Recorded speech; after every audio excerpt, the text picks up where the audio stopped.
Welcome members and those in the public gallery and those watching on live stream. Before we begin the meeting this evening, I will hand over to Rachel, as Head of Constitutional Services, to go through some housekeeping points. Please be seated. Thank you, Mr. Mayor, and through you. In order to conduct this meeting in a safe manner, we ask that all attendees remain seated except for comfort breaks and that social distancing is maintained as much as possible. The Mayor has confirmed that requirements to stand when speaking have been lifted for this meeting. As we know, face masks are not mandatory in council meetings. However, given concerns around the Omicron variant and the length of time spent in meetings and the vulnerability of attendees, it is advisable for members, staff and members of the public to wear face coverings during the council meeting to reduce the risk. You can remove your mask when you are speaking. Please ensure that all mobile phones are set to silent. The toilets are located on either side of the engine shed, and for the public, the toilets are next to the reception area. In the event of an evacuation, the emergency exit situated at the end of the engine shed. Please ensure that you follow the council staff to evacuate the building. As per normal rules, if you wish to speak, please ensure you raise your hand and you'll be invited to address the meeting. We are unable to use the electronic voting system at this venue, therefore all votes will be taken via a show of hands unless a recorded vote is requested, which will be taken in the normal way. As per the last meeting, you have laminated copies of for, against and abstain on your table. For is green, against is red and abstain is yellow. When we come to vote, please raise the correct coloured document to make the vote counting easier for the team. I will take each for, against and abstain in turn. There is also the points of order document. If you wish to raise a point, please raise the pink document and address the Mayor accordingly.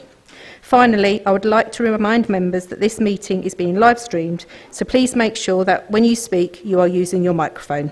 Thank you, Mr. Mayor. Thank you. Agenda item 1. Are there any apologies for absence? Thank you, Mr. Mayor. I've received apologies from Councillors Howell and Councillor Fenner. Agenda item 2, declarations of interest. I'll hand over to the monitoring officer to run through the declarations of interests.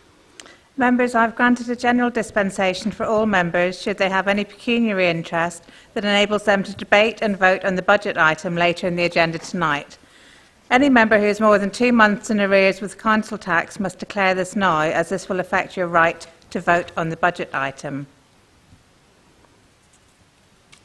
Are there any declarations of interest from members this evening which are not already recorded separately on their individual register of interests? Councillor Wigan.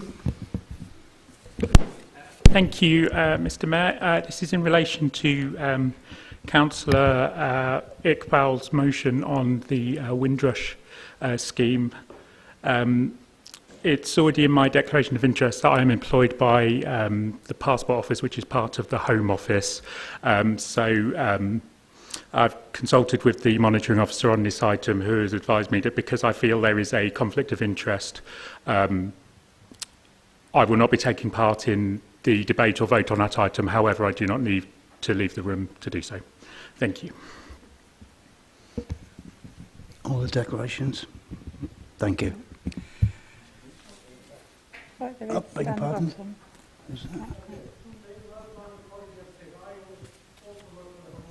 Can you use the microphone? Sorry. Yeah. Introduce yourself, please. Yeah, as my colleague just mentioned, I too work for the Home Office. So, does that apply to? I work for the Passport Service Home Office. So. Yes, that's fine. You can do the same as Councillor Wigan then. Thank you. Yeah. Thank you. Thank you. Agenda item 3, minutes of the meeting held on the 10th of November 2021. I would like to move approval of the minutes of the council meeting held on 10th of November. Do I have a seconder? Yes, Mr. Mayor, I'm happy to second those this evening. Thank you. Thank you. If there is no objection, I will take that as agreed. Thank you. Agenda items 4 and item 5. Mayor's announcements and followed by leaders' announcements. Members, I'd like to start off with a reminder about the Salvation Army Christmas Day lunch, hosting over 100 elderly and homeless individuals from all over the city. These individuals come from all over the city, and in order to cover transport costs, I'm asking members to make donations where they can. Information on how to make a direct donation have been emailed to members, or you can drop off any donations with executive members' services officers.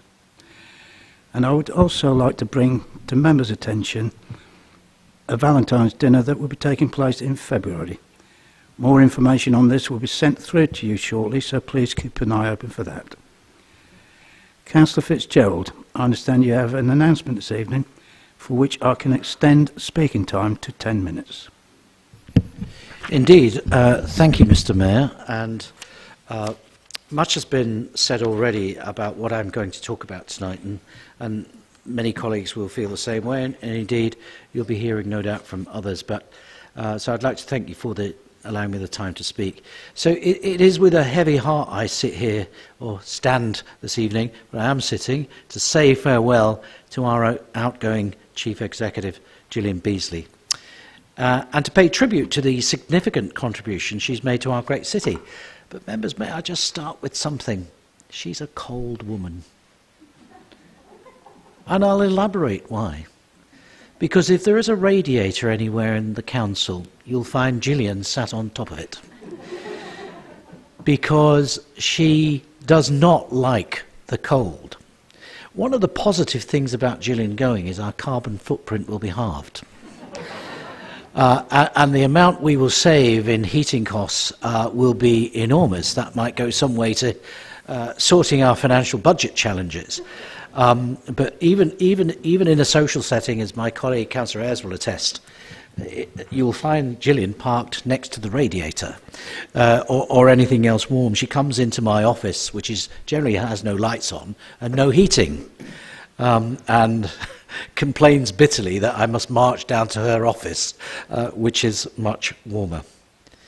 But on a serious point, throughout my time here as a councillor in Peterborough, we've seen many changes, but one constant has been our Chief Executive, Gillian Beazley, and her tireless commitment to making the city the best place possible for everyone.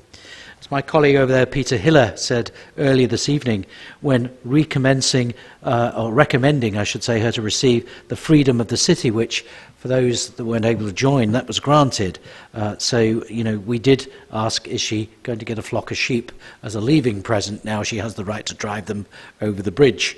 But the highest honour that we could bestow Gillian was given tonight, as she's dedicated most of her life to public service in a career spanning just short of 40 years. For almost half that time, she's been at the helm of Peterborough City Council, and indeed was responsible for the legal arrangements when we became a unitary authority in 1997. Her role as Chief Executive has been so much more than a day job also. She's been a tireless champion for Peterborough ever since she joined the council, working day and night, and I know she's often walking at 5 a.m. in the morning when most of us are sleeping, preparing for a busy day ahead. But she's doing it because she's up and about, she's active, she wants to improve the lives of everyone living in the city and to support us all as members. Even when she took on the role of Chief Executive at Cambridgeshire County Council and her work commitments went up, she still always made time to speak to members and help them with any queries. It's that personal touch that added to her many skills which has made Gillian stand out. The past few years have not been easy because of the council's severe financial crisis and the constant need to make savings to be able to deliver a balanced budget. However, Gillian has supported the council and its members in its quest to transform services, increase income generation and deliver savings so that we can continue to provide good services for our residents. In 2019, and this will be a quiz question in future years, she ran 6 elections that year, which is rather unusual. That must be definitely one for the records, as I said, and a quiz. And even a book, maybe, might come out of that. And of course, for the past 18 months, Gillian has led our response to the COVID-19 pandemic. So it's no wonder, with her in charge, Peterborough has been praised for how it tackled that pandemic. It will not have been the way she would want to finish her time here, but it is a fitting legacy and one which Gillian can be proud of. Politics, especially local politics, can be an adversarial place, with plenty of arguments, and we've had a fair few, but hopefully we all remain friends. But at times has divisiveness as well.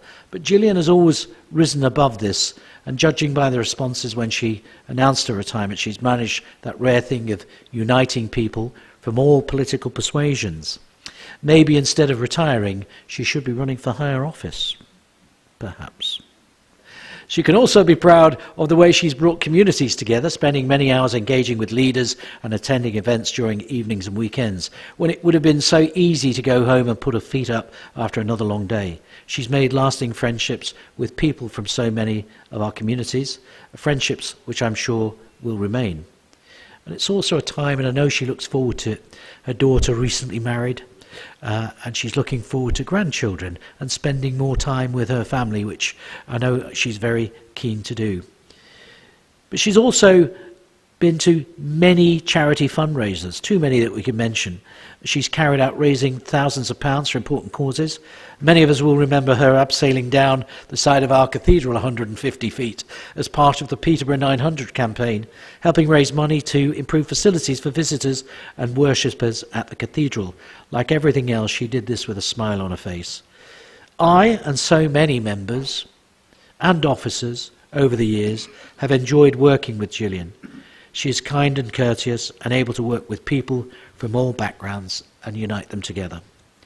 She is an inspiration to so many, and people who meet her often ask the question, how does she do it?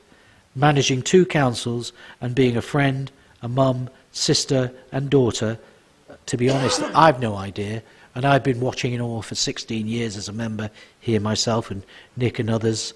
Jamil have been here much longer, monitoring, everything that's happened with the council and her journey. So may I, along with all my Conservative colleagues here in the group tonight and this chamber, and all the officers, we'll all be sad to see Gillian go. It will be very strange at our next full council meeting in the new year, not having her reassuring presence. But at the same time, I will be pleased to know she's finally getting a well-deserved rest. The strange thing is that at the last council meeting, Gillian was put to one side. She thought she was getting near the exit. But it was all a ruse to surprise her, of course, about other gifts. But she took it all in good humour, and that's one thing about Gillian. She has a great sense of humour, but overall, the professional level in Gillian's competence as a chief executive is second to none. So Gillian, thank you for everything you've done for the council and for Peterborough, and I hope that the next stage of your life is as rewarding and successful as the one you're leaving behind. Thank you, Mr. Mayor. Thank you, Councillor Fitzgerald. Group leaders, if you wish, you have 5 minutes to address the chamber also. Councillor Shaznawaz. Thank you, Mr. Mayor. And Gillian may at times be cold, but I know she has a very warm heart, and I can attest to that. And I'll speak from the heart tonight, because as Gillian knows, it was highly unlikely that I would be here today, because I returned from a trip from Turkey, and I was waiting for my result, and I came through at 4:20, so I quickly got changed to be here for Gillian.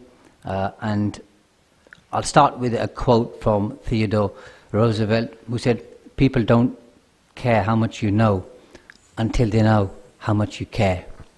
And I've seen firsthand that Gillian cares deeply about people, politicians, and most importantly, about Peterborough. And one of the greatest signs that you've achieved something to some extent is how much people respect you outside your own section of the community. And I know in the Muslim community, every single person who I speak to has utmost respect for Gillian. She always participates during Ramadan, participates during mosque visits, and whenever the Muslim community has needed Gillian, she's always been there, and not just been there for the sake of it, but she's been there from the heart. And from my own experiences, sometimes people say to me, "You work hard," but I can tell you, I don't think I've seen anybody work as hard as Gillian. She's working all hours, She's first in, last out. I've emailed her early hours in the morning, she's responded. I've emailed her late in the evenings, she's responded. I've called her odd hours during the day, weekends, sometimes for trivial matters, but she's always answered the phone, and she's always been extremely supportive, not just towards me, but towards the entire Labour group, and of course towards other councillors. And I've always seen Gillian to be cool as a cucumber, and that's partly why, Gillian, maybe you appear to be a bit cold at times, because I've been in many meetings with you at group leaders meetings where sometimes people have asked difficult questions, challenging questions, they've been upset, they've been angry, but you've always come across as a proper professional. You've never lost your rag, and you've always come across as you understand the other person, and that to me is the ultimate professional. And you've taught me a number of things, but three stand out for me. One is to be extremely focused, the second is to be disciplined, and most importantly to be understanding towards others, and I thank you for that. And no doubt that you and I will remain friends, that's for sure. We will all miss you, things won't be the same, and I wish you all the best on behalf of the Labour Group, Gillian. Thank you for your service.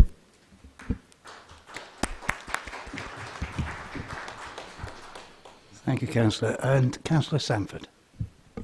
Yes, thank you, Mr. Mayor. On behalf of the Liberal Democrat Group, I'd like to endorse all that what Wayne and Shaz have said, but also to add a few personal thoughts of mine. For quite a lot of people here, Gillian will be the best Peterborough City Council Chief Executive that you work with, and that's because she's probably the only Chief Executive that you worked with. I've known her for all but 2 of my 25 years as a Peterborough City Councillor, and I've worked with her much more closely in the period that I've been leader of the Liberal Democrat Group. As I think has been mentioned earlier, she's been our Chief Exec since 2002. I also worked with her 2 predecessors, Bill Samuel and Paul Martin, and both of them went on to higher things, one at a regional development agency, one at a government office. But Gillian has stayed here and been loyal to Peterborough, and maybe because she got a little bit bored, she decided to take on Cambridgeshire County Council as well. And I'm really proud to say that since earlier this year, she's had the privilege of working with a Liberal Democrat-led administration in Cambridgeshire. Now, someday that may happen here, and I can dream, and we can all dream. That'd be really good. I think Gillian has really been a really great Chief Executive. I've seen her manage some really difficult situations, not least of which was the COVID crisis, which is still continuing. And for a period during that, our democratic processes were suspended. And in effect, she was the council and fulfilled that role with great aplomb. I've also seen ample evidence of her ability to get on with and work with people and councillors of all ages, both sexes, all races, and all political parties in what certainly in the past has always been a strongly party political local authority. And of course she will always have the honour and the privilege of being the first female Chief Executive of our council. And with all due respect to her successor, Matt Gladstone, I hope she's not going to be our last female Chief Exec. As a group leader, I've seen how seriously Gillian takes her role of guiding and supporting councillors, both when they first get elected to the council, but also when they experience some crisis or some issue at some time during their term. Personally, I've experienced, being politely told off by her when I've overstepped the mark in some way, as does happen occasionally.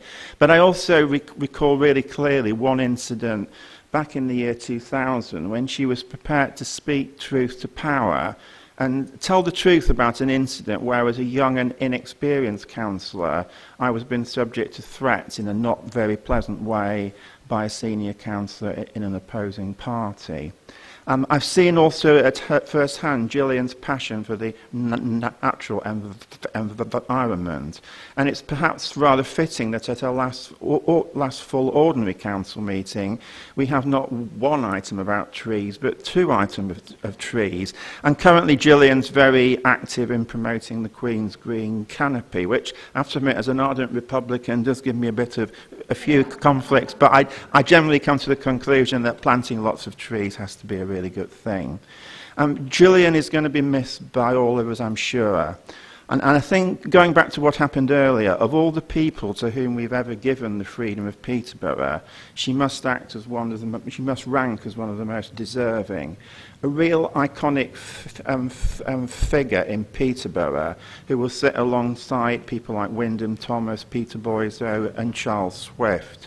And her successor, Mr. Gladstone, has a name with a great history behind it, but I think he's got a very difficult act to follow in taking on the role of our Chief Exec. Thank you very much.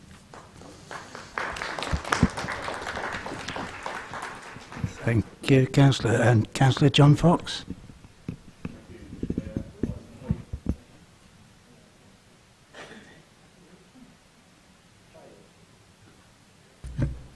I've got it. Thank you, Mr. Mayor, and I completely endorse everything that's been said. And I'd like just to add the fact that in my career in the Royal Navy and then in Cambridge Constabulary and now 20 years on this council, I've served under a lot of officers, and you have my most utmost respect, and you rank very high in the people that I look up to. And I'd say that with complete sincerity. Gillian, you're not only professional, dedicated, you're very, very caring, and recently you helped me through a bad situation, so thank you very much. Thank you. And Councillor Day. Thank you, Mr. Mayor. We wanted to thank Gillian for her long-standing service to the city, particularly during these last 2 years. Her leadership has been solid and outstanding. Gillian is not only respected by members and colleagues, but also by residents and leaders across our other councils and the community. I also wanted to thank Gillian from the Green Group. She has supported us as a fairly new group in a number of ways and has made our time in public service far easier, more understandable, and she has helped us in becoming and being effective councillors. I also wanted to thank Gillian personally. I'm not sure if she'll remember this, but my mum Jane Day worked as a trading standards officer for the council for around 20 years. One year my dad, who worked as a milkman, was attacked by ewes in the early hours of the morning on his milk round, and he appeared on the front of the newspaper with a very bruised face. Gillian sent an email to my mum, sending her thoughts and asking if he was okay. This meant a huge amount to my mum at the time, and it's only recently she told me about it. It is this attention to detail and compassion that I'm sure has not only been recognised by my family and the Green Group, but by everyone Gillian meets and works with. We from the Greens wish you, Gillian, a relaxing, exciting and enjoyable retirement. Thank you very much.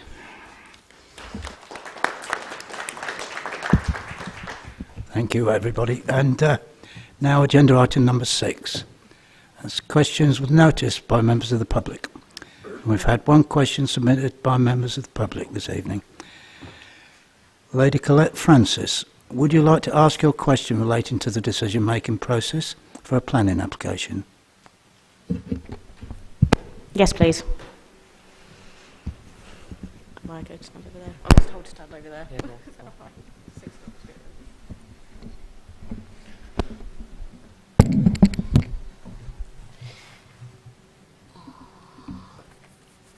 Thank you, Mr Mayor and members, for allowing me to speak with you this evening. This relates to planning application 20065T2TRE, Flenling of the Oak. We have contacted an independent specialist to review the documents on evidence submitted. Like us, he has found many discrepancies within reports.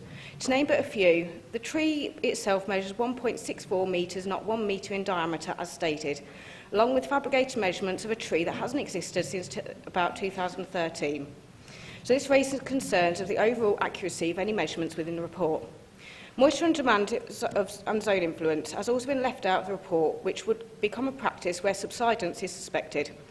It also does not list other species of influence, for example, the eucalyptus tree, which is visible from the site, but not listed.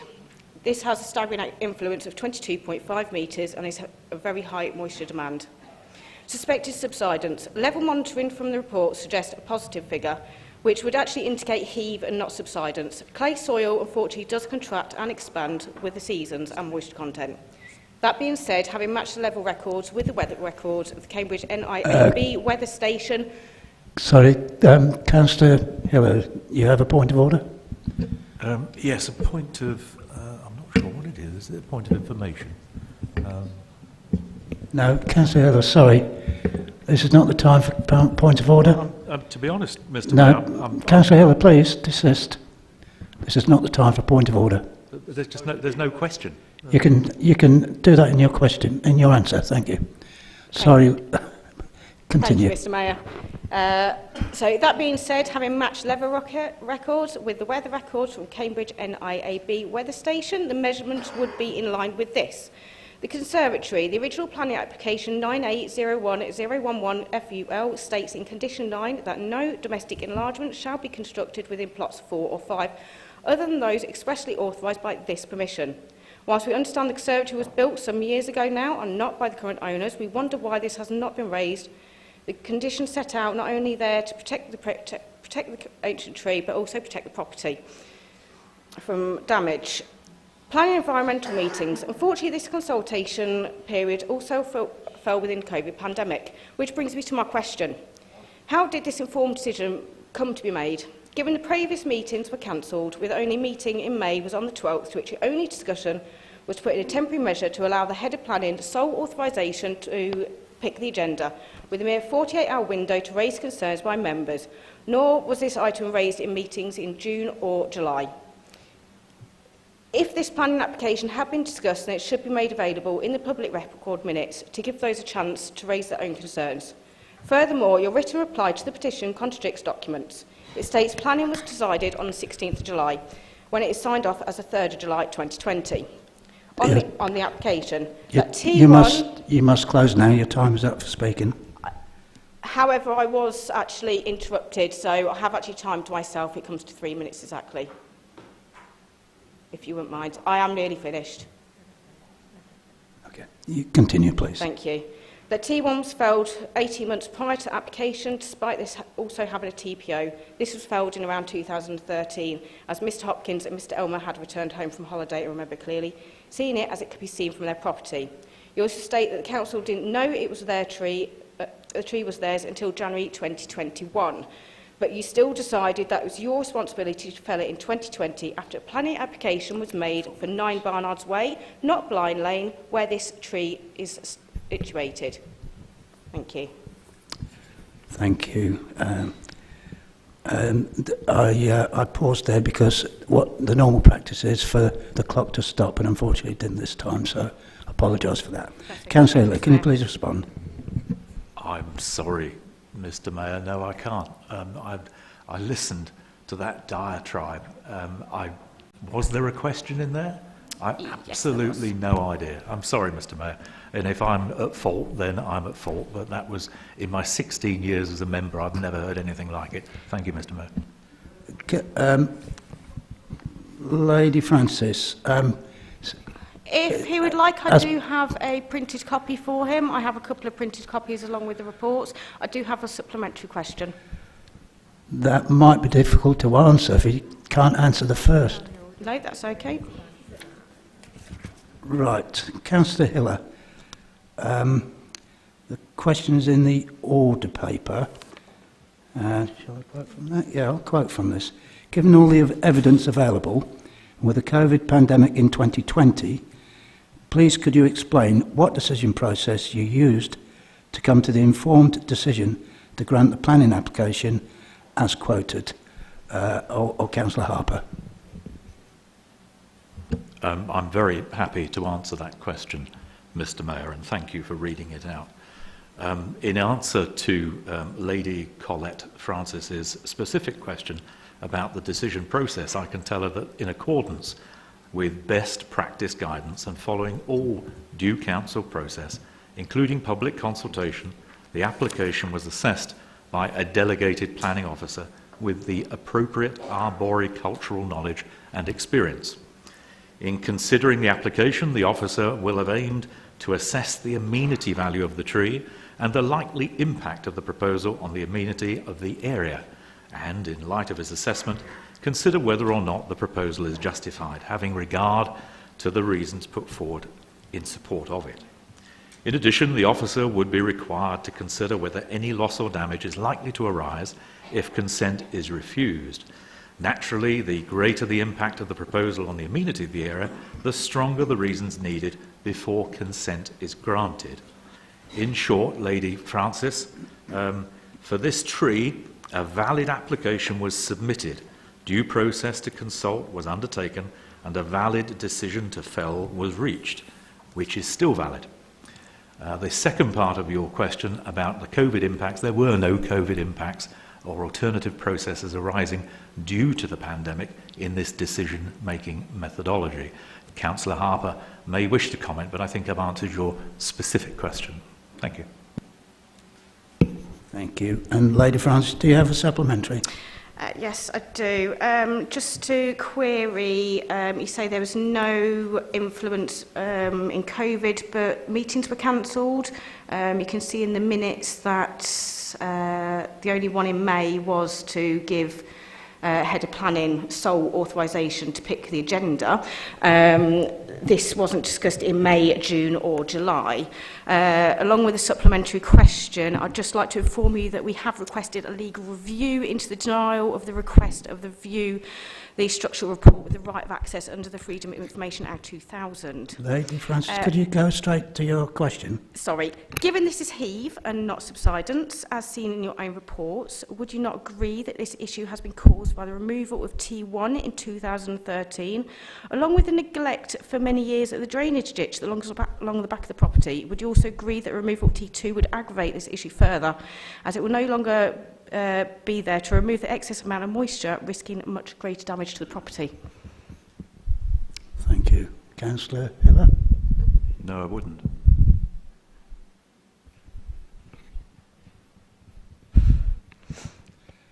Thank you, Lady Francis. Okay. I would hope you'll be able to seek your answers by writing direct. Thank you. Agenda item 7. Petitions. Those presenting petitions this evening will have 1 minute to outline their petition request. Are there any petitions from the public?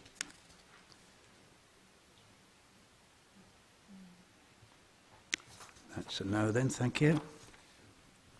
Are there any petitions from members? No, thank you. So we'll move on to agenda item number 8, which is a petition for debate. Save Breton Oak Tree. Information on this can be found in the agenda pack and additional information pack. Mr. John Hopkins, you now have 5 minutes to introduce your petition and address the chamber.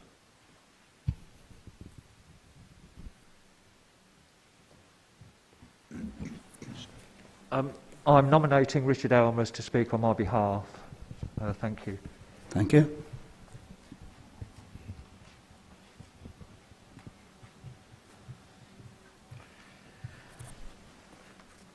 Thank you for this opportunity. I'm a resident of Ringwood, Breton, and my house is in view of this ancient tree which the council want to fell. Now, when the planning permission for these houses in Barnard Way was granted, the ancient and protected trees were considered. The planning permission stated that the houses were to be built a minimum of 14 metres from the trees to protect the trees. A condition was stated that no building or extension, including sheds to the rear of the houses, was to be erected. This condition was broken by the erection of a conservatory some years ago. The council have chosen not to enforce removal of this building. The homeowner's building insurance company have claimed damage to the conservatory has been caused by the remaining tree. The other ancient tree has already been removed. The report contains information showing datum figures which are positive, which suggests heave. caused by saturated soil. Subsidence would be shown as a negative figure. The report also states there is no root damage to drains or services.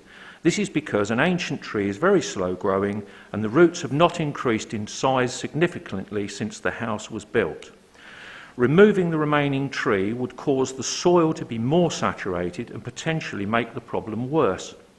The council want to remove the tree for one reason: it would remove their liability.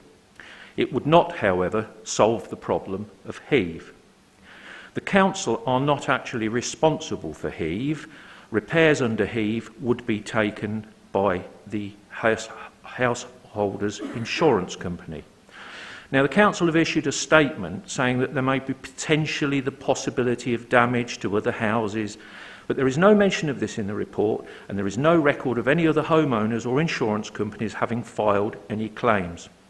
When I spoke to Paul Bristow about this report, he asked me why our findings were very different to the council's findings. And I can only suggest that the council's tree officer is salaried by the council, so he tends to report what the council want to hear. Our expert is independent and has received no financial remuneration for his report. The removal of this tree is not only unnecessary, but it would actually make the problem worse.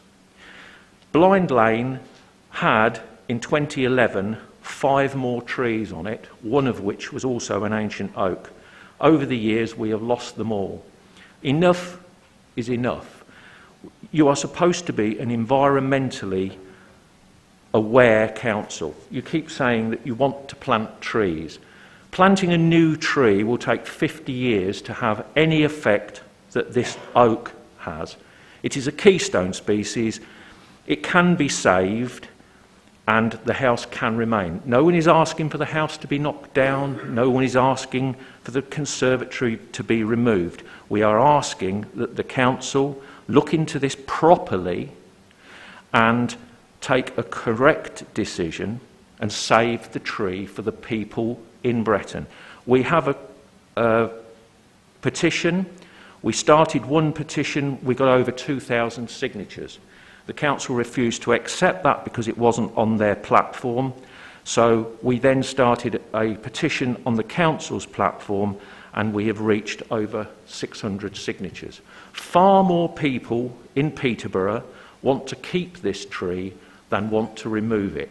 It is sacrilege to fell a 600-year-old oak tree because a conservatory which should never have been erected in the first place is alleged to be damaged. I'm finished. Thank you. Thank you, Mr. Hopkins. Councillor Simons, as a Cabinet member, would you like to move your proposal as set out in the additional information pack? Yeah, thank you, Mr. Mayor. First, can I thank the petitioner very much for his extraordinary efforts in raising awareness on this matter, something I know you have done so over many months. I also thank you personally attending this evening. I am sure I speak on behalf of all councillors that your contribution to this debate is very much appreciated. I am sure all who have attended this evening will have listened very carefully to what you have said. For me, this is a difficult decision this council faces. Should the tree be lost, I have no doubt it will be felt deeply by local community and beyond. I am well aware of biodiversity and climate value of trees. This can clearly be seen by my contribution as chair of the cross-party climate member working group discussed this evening on agenda item 10B, where my working group is seeking a major uplift in tree planting right across the city. Sometimes, though, through no fault of anyone, including the homeowner, a tree can be of such a nuisance or causing such extensive damage to property that the council has to take action. In extreme cases, that can involve the felling of a mature tree. Tonight, we have one of those such sad scenarios. Following all due process, the oak tree in Breton has a consent to be felled. The fundamental question, therefore, is thus: does the council wish to proceed with the consent? Make a decision on that question has to take into account the estimated cost involved with each option, the chances of success of each option, and consider all interested parties' views on this matter. I therefore have tabled a motion accordingly and ask the Council to refer this petition to Cabinet and the appropriate Scrutiny Committee in January. Thank you very much. Thank you, Councillor Simons. Councillor Sanford, will you second the proposal and either speak now or reserve your right to speak later in the debate? Yes, Mr. Mayor, I'd like to second the proposal and reserve my right to speak. Thank you. Thank you. Are there any other proposals? Having none on offer, then we will move to debate. I beg your pardon, Councillor Murphy. I think the other councillor had their hand up before me. I'm happy to wait and go second. Yes, Councillor Robinson, thank you. Thank you. I'd like to speak in favour of the proposal to move this to committee, and I ask that the Scrutiny Committee perhaps... Oh, were we not? Was that not the proposal? We're entering the debate. You carry on, sorry. Thank you. I'd ask that perhaps the committee consider some expert external advice when deliberating on this decision. After all, I'm unsure how in 1998 this council officers ruled that the proposed new home definitely not be too close to the tree to be an issue, so gave planning permission, but now we have officers ruling that they are too close. Though our officers are generally fantastic, we cannot always hold their knowledge as infallible. And let's not forget that a veteran tree is an ecosystem in its own right. And just like ploughing up a marsh or building on a meadow, this action could be seen as an assault on local ecology. And hopefully the council will never make such a mistake in granting planning permission so close to our valuable trees. Thank you. And Councillor Murphy, was it? Thank you, Mr. Mayor, and thank you to Councillor Simons for actually moving on your position as it was a week ago and recommending now that it goes to scrutiny and then to Cabinet. I think you said it the other way around earlier. And I think it's right because tonight we haven't got the full information, though the petitioner gave us an excellent summary of the situation from their point of view, and that scrutiny that can be tested and challenged. And I think we need to get independent experts in so that we get the full view. However, is it not normal for the lead petitioner to be able, with such a large petition, to make a recommendation to council, which may not be the recommendation before us in the supplementary? And I'm wondering whether the lead petitioner has a recommendation for council.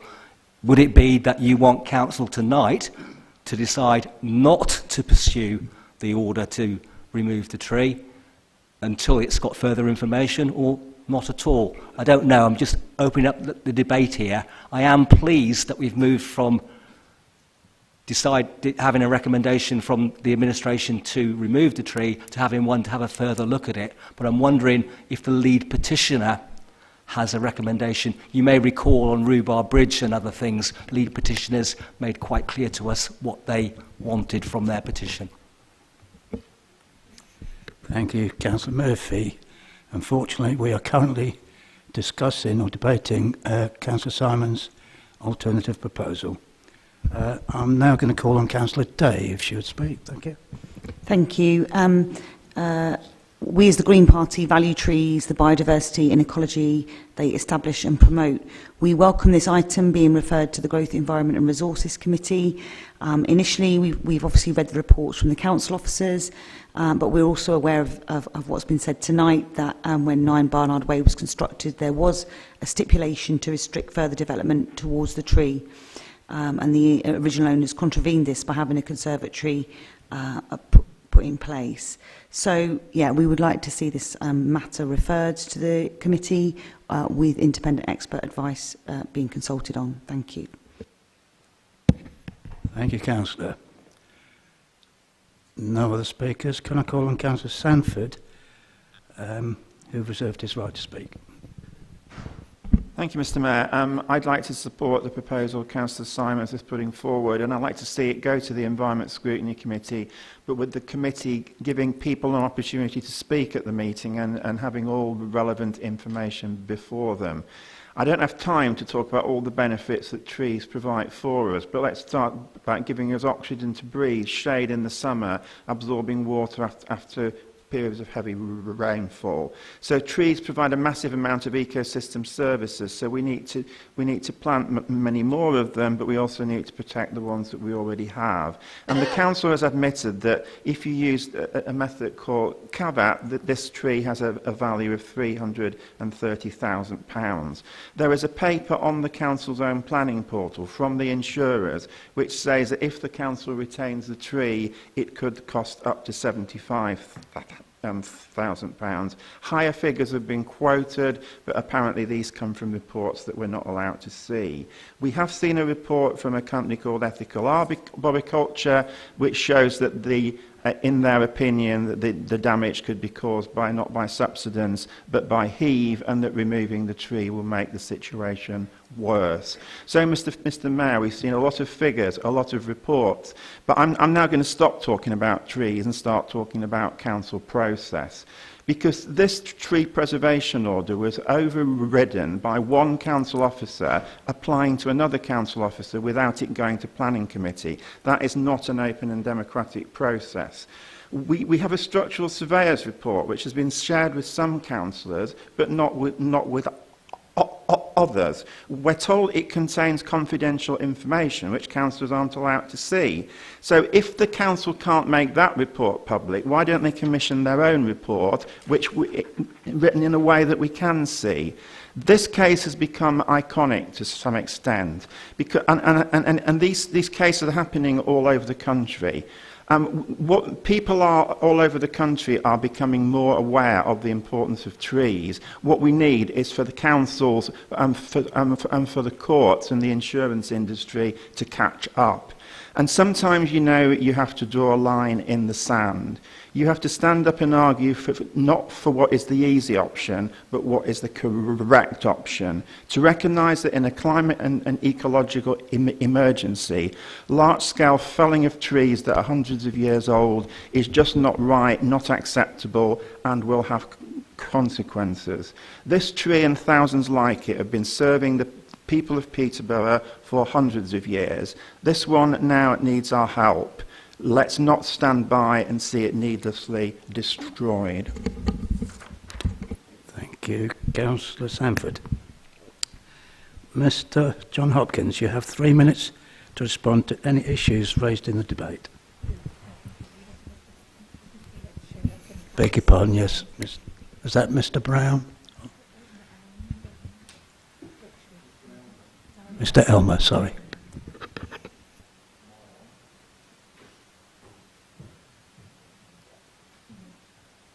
Oh, I see. Right, technology. Yes, I would like it to go to committee so it can be debated properly. As I said, the residents of Peterborough just want to save the tree. We don't want to turn on the homeowner if it's not their fault. The insurance company, by rights, should put this right. The council cannot be held responsible for heave, not now, not in the future. So consequently, when I spoke to Paul Bristow, he discussed it with me and he said that the council would like, in his words, a way out of this. Well, we have demonstrated a way out of this. We have demonstrated a way that the council needn't contribute at all towards the repairs to this conservatory. They can leave the insurance company to pay for the repairs to the insurance company, to the building, because the insurance company issued a policy on it in full awareness that the tree was there. Paul said to me that he feels that the council solicitors will always go for the easy option. They are risk averse. Well, I'm sorry, but this time they've actually got to do something, and they've got to stand up and say, this isn't proven damage, this is alleged damage. We don't want to remove 600-year-old tree just as a precaution because we're frightened we might get claims in the future. If any claims in the future were filed and were proven to be heave, then they would be invalid. If the drainage ditch had been maintained and cleared, then the water would flow over a large area and wouldn't collect in one area. And so if the council actually wants to do the homeowner a favour, they could clean and maintain the ditch and thereby remove a lot of the water which is sitting behind the house. Now, the tree is also doing that, and this is my point. If you remove the tree, you are purely just removing your perceived liability. You are not doing anybody any favours. And this lane is looking decimated now to what it did 10 or 11 years ago.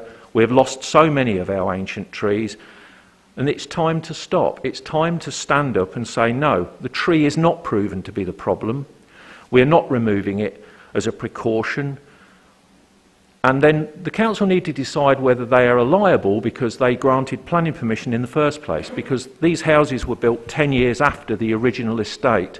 So it makes you wonder why the original builder... 10 seconds, please, Mr. Elmer. It makes you wonder why the original builder didn't build on this land. Okay, thank you. Thank you very much. Councillor Simons, would you like to sum up? Yeah, I haven't got much to say. Thank you, members. I listened to your comments. Again, I'm just slightly disappointed. Councillor Sanford knew about this on the 6th of April. I just feel this could have been put to bed a long time ago, one way or the other. Point of accuracy, Mr. Mayor, that's completely untrue. I did not know about this on the 6th of April. Councillor Simons. Okay, should we move to the vote? Thank you. Thank you. Can we move to the vote, please, Rachel? Are we agreed? Are we agreed? Is everybody agreed? Thank you. That's fine, thank you. Thank you, Mr. Elmer and Mr. Hopkin. Agenda item 9A, B and C, questions on notice. We have 9 questions submitted by members this evening. Number 1, our questions have been published on the council website and will be taken as read unless there is any objection to this. Question 1 from Councillor Sanford. Councillor Allen, would you like to respond to the question in relation to public toilet provision? Yes, indeed. Thank you, Mr. Mayor, and thank you, Councillor Sanford, for your question. My answer is that in the last 5 years, 2 public toilets have been closed within Peterborough, these being in Itter Park and North Minster. I believe the cleaning regime which you refer to in our toilets are to a high standard, and it's important to recognise the Carhaven toilets have won Toilet of the Year accolades on several occasions. We are very much investigating options for further toilet provisions, and given the current financial climate, looking at options on how these could be funded. The toilets that we are investigating also include self-cleaning options to ensure they are kept to a high standard. Thank you, Mr. Mayor. Councillor Sanford, do you have a supplementary? Yes, I do, Mr. Mayor, and I'm pleased he mentioned the actual Itter Park toilets because they're in my council ward and that the ward of Councillor Shahid and Councillor Barkham.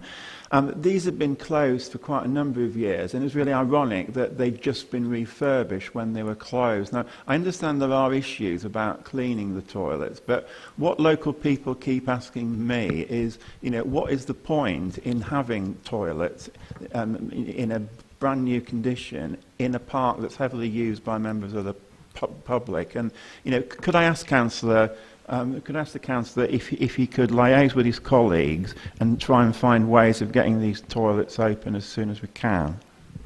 Councillor Allen. Thank you, Councillor Sanford, and thank you, Mr. Mayor. I have great sympathy with your point that public toilets should be available. Indeed, the leader and I are investigating options for public conveniences in the city. With ageing population, we should have that facility.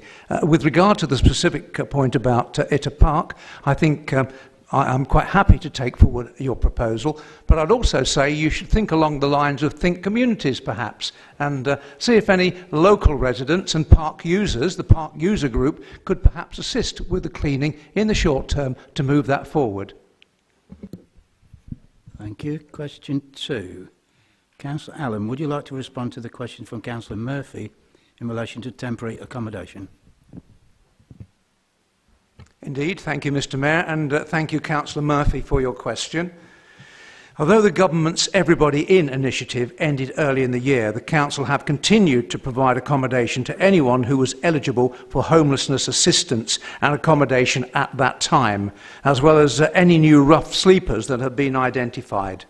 The Housing Needs team have successfully accommodated and resettled over 100 single homeless people during the pandemic and continue to work hard to ensure that accommodation offer exists for all eligible verified rough sleepers.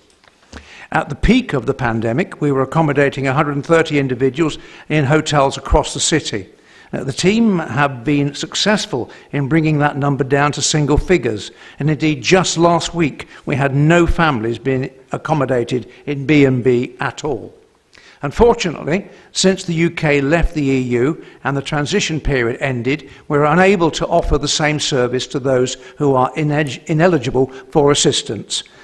However, we continue to support with advice and assistance through outreach services, and our partners in the faith and voluntary sector are working with the Department of Levelling Up Housing and Communities and the Home Office to support with reconnection or acquiring settled status. Thank you. Councillor Murphy, do you have a supplementary question? Yes, I do, Mr Mayor, and thank you very much for your quite comprehensive response. I sent you an email today following my email of the 27th of November to give you a heads up. This question arose from the coverage I saw from Millfield Community First when they found 2 people 3 o'clock in the morning on a cold night. One of them, I'm not going to give the names, but they clearly knew these people, had known them for years. I don't know whether you've seen it, but other councillors have. And she was found under a slide in Central Ward in a very cold night. They warmed the car up and put her and another homeless person in it. I've got no reason to disbelieve what I'm told, and from what you've said, you haven't either. When the COVID rules changed, the temporary accommodation, which they'd been in for months... You need to ask your question, Mr Murphy. Yes, time's running out. Which they'd been in for months, had been withdrawn. Why then didn't we continue to engage and help with them? Do you regret that we were unable to do the humane thing and the fact that as a council we saw these people be turfed back out on the streets? Thank you. Councillor Allen. Thank you, Councillor Murphy, for the supplementary. Thank you, Mr Mayor. I have extreme sympathy with your concern, Councillor Murphy. The problem with EU citizens who don't have permission to stay in our country, they're ineligible for assistance. However, we do rely very much and value very much the help of the faith sector and the outreach officers' sterling work in identifying people with the homelessness issue. So I didn't receive your email. If I did receive it, I haven't opened my inbox because I've been in meetings all day, but I will look at that email tomorrow and respond by email. But for content this evening, I understand your concerns and have a lot of sympathy for your point of view. Thank you. Thank you, Councillor Allen. Councillor Fitzgerald, would you like to respond to the question from Councillor Cullum in relation to Peterborough United and the embankment? Thank you, Mr Mayor, and thank you, Councillor Cullum, for your question, which I see as in 2 parts. Can the leader explain what involvement the administration has had and is having on this issue with the private embankment property firm? None. And confirm what knowledge he has, me, about Mr McAntony's reported requests as specified in the media. The same as you, I read them in the paper. What I would add, although it's not part of the question, but just for context, the council master planning process is engaging with Peterborough United Football Club, as it is with any number of stakeholders, on a spatial planning basis, and they're an interested stakeholder. No conversations whatsoever regarding funding of a stadium have taken place through that process either. I have a great deal of respect for Mr McAntony, but the notion is somewhat fanciful, because one of the things, even if you stop to consider for a moment what he actually asked for, who would pay the interest on the interest we pay? So to be strictly truthful about the matter, it's fanciful nonsense. However, if the council at some point were to start discussing things like that, it would come, through the right channels, and everybody would know about it. So I hope that answers your question. Thank you. Councillor Kayam, do you have a supplementary? Thank you, Mr. Mayor. Yes, I do. Thank you very much for that comprehensive reply, Councillor Fitzgerald. You have publicly expressed your administration's backing for this huge privately owned and commercially run arena to be built on our city's protected embankment green space. My question is, on the understanding it would not be Peterborough United Football Club who own this arena, are you able to now confirm that all the Conservative members in this chamber agree with you in the interests of a private, profit-making firm are more important than protecting publicly owned assets? And obviously, other than planning committee members, could I possibly request, Mr. Mayor, that we have a show of hands, purely in the interests of public transparency, of course? Thank you. I'm sorry, Councillor Kayam. Your question should have been directly related to the first question. I'm happy to answer, Mr. Mayor. Look, my personal view, and it's nothing to do with Peterborough United per se, if a company wants to come and invest, create jobs, generate, stimulate the economy, I'm personally all for that. But that's my personal view, and I know many in my group share the same view. The only people, unlike the mistake the Labour Party made, which bars them from any future discussion in planning, in my view, none of the planning committee on the Conservative group have been canvassed or spoken to by me or anybody else about the possibility of a future planning application that may or may not come forward. What we're doing about the master planning process is looking at all the options. This is the public's input into this process. But I personally, and again I'll put on record here, but I can't gift anything to anybody without proper process. I personally support a development of the embankment. That doesn't mean to say I want to concrete it over. I want a sensitive, sensible look at that, which is why we've set the master planning process going.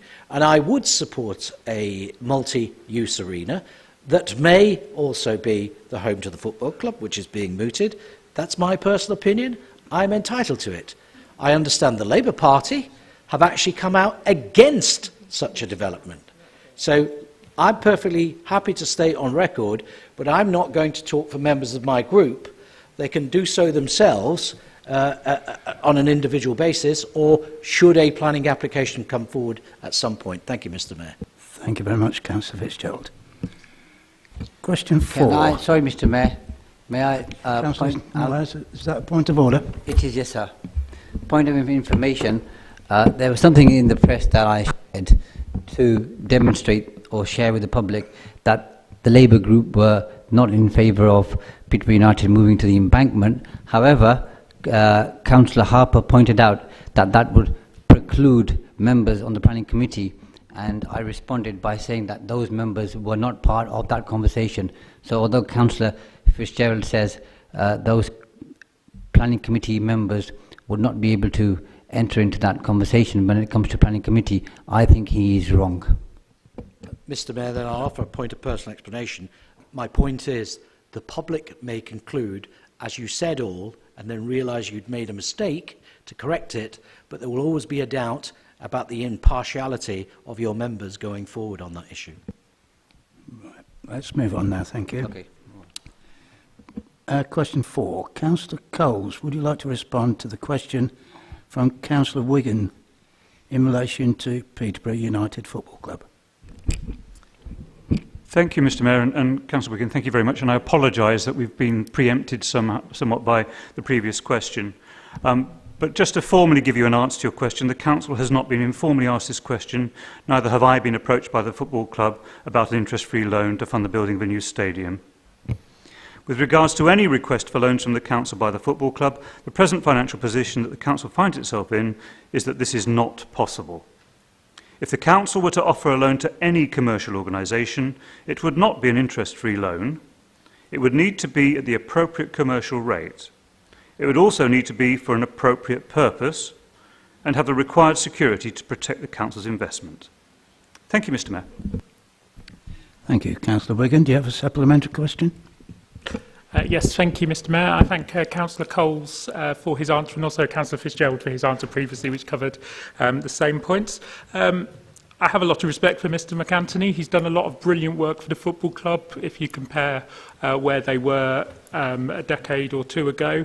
And you can't blame him for asking, can you?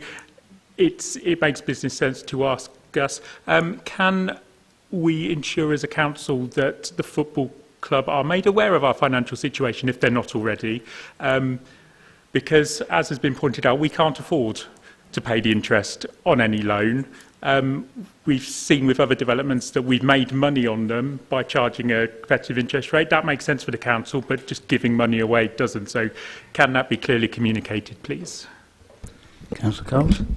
Yes, thank you, Councillor. I'm very happy to make that absolutely clear, but I'm sure that the leader will be doing that. Right. Question 5. Councillor Fitzgerald, would you like to respond to the question from Councillor Barkham in relation to your political ideology? Councillor Barkham, what a fantastic question. And it'll be a very short answer. Good. I'm a Conservative. Thank you, Councillor Barkham. Do you have a supplementary? Thank you, Mr Mayor. Yes, I do. And thank you for a very comprehensive answer from Councillor Fitzgerald. So it just regards to making the public aware of who is really running the council and what their political agenda is going to be. So I'm guessing what the answer might be. Would the relevant cabinet member agree with me that Conservative right-wing political ideologies are destructive? They are non-progressive. They promote issues of elitism, sexism, racism, speciesism, which I think is something Councillor Fitzgerald knows about being a fox hunting promoter. Thank you. You must relate to the original question. It is related. That's new subject matter. Well, Mr Mayor, let me first say I refute all your assertions that you just made about me, particularly about fox hunting. You have no idea what I think about the matter, and I've never expressed a view because I've never been asked to. You know, when we talk about those things in council, I have a view about what is a sensible approach. There are some for, some against. Can I make a point, please? What is your point, Mr. I have seen Councillor Fitzgerald supporting fox hunting. No, personally. You are wrong. You may have seen me visit my colleague, Councillor Ayres' house, that just happens to be opposite the Haycock. And she has a regular New Year's Day party. And how long have you been having it? 20 years. 20 years. There we go. So hang on a minute. A group of fox hunter supporters. So hang on, please, councillors. Thank you, Mr. Mayor. If I may continue. So look. The Liberal Democrats are awfully hard to dislike. No, listen. But it's well worth the effort. Councillors. So no, I'm answering his question. No, sorry, Councillor Fitzgerald. Yeah, I'm answering his question. The level of questioning here and answering is not conducive to good conduct. Can we please move on to the next item? Hang on, he called me a racist, sexist, and you never said anything, Mr. Mayor, about those statements. I'm sorry. I'm sorry. So those statements went on... there, Mr. Mayor. It was the political ideology which promotes those issues, not Councillor Fitzgerald personally. Well, if I'm a Conservative and you've tainted every single person in this room with being a sexist, a racist, and supporting fox hunting, and everything else... Maybe they should rethink their political position. Mr. Mayor, if I continue with my answer... No, sorry. Councillor Fitzgerald. The Chair. Fiona, can you please explain? The Mayor does not feel that the supplementary question arose out of the original question. It was a new subject matter introduced, so you weren't happy to... And you're not happy. I'm not happy, and I'm not happy now that it's getting into personal Mr. Mayor, it issues. won't be personal. I have some remarks to make about ideology. So if I may continue, I'm not going to rise to personal attacks. Look, I'm a Conservative because I believe in people power, in free enterprise, keeping taxes low so that people can make their own choices about their lives, to start a business, buy property, give to charity, or save for their children and grandchildren's future. I'm a Conservative because I'm a patriot that loves my country, and unlike other parties, I'm not obsessed with tearing down the past and sowing division via the cul-de-sac of identity politics. I support the family unit, our armed forces, our hard-pressed police and other emergency services. As a Conservative, I also believe in a health system free at the point of need, but not one that can be reformed to put the patient front and centre, and only the Conservatives can keep the NHS well-funded and successful. It was the Conservatives, as a historic party nearly 200 years old, which has enacted so many social reforms on water and sewerage, employment laws, council housing, national living wage, to name but a few. As a Conservative, I believe in levelling up children's education and levelling up the poorest in society. Thank you. Thank you, Mr Mayor. I would go on, but Councillor I'm Murphy, happy. is there any point in your point of order? Yes, there is, Mr Mayor, but I take your point. My point of order, I was making it a few minutes ago to understanding orders, conduct and sticking to the standing orders, that the leader shouldn't have been interrupting you, Mr Mayor, when you ruled that he shouldn't start conversations with other members of the council. So it was in support of you, Mr Mayor. In particular, the leader should not be rude and should accept your sovereign authority in this meeting. Thank you. Councillor Murphy, right. Mr Mayor, No, sorry. Okay, there's I've no finished. more. I was just going to say I've finished. No, there's no more, please. Thank you. I'm going to move on, but before I do so, I will ask the officers check these questions in future, because this doesn't seem to have any public interest unless you're supporting one party or another. So, on that note, I'm going to move on to question 6 from Councillor Hogg. Councillor Hiller, can you respond to the question from Councillor Hogg in relation to the regional pool? When the dialogue is finished, Mr Mayor, I'd be happy to. Please, gentlemen. Thank you, Councillor Hogg, for your question. I hope this won't be so controversial in my answer. We're working with Peterborough Limited on a short, medium and indeed long-term plan of works required for the existing regional pool facility, so we can better understand the capital works that will be required to keep it operating as it is currently. The £6 million capital cost you cited were based on the condition survey completed early 2020. Thank you, Mr Mayor. Thank you. Councillor Hogg, do you have a supplementary? Yes, I thank you, Councillor Hiller, for your answer.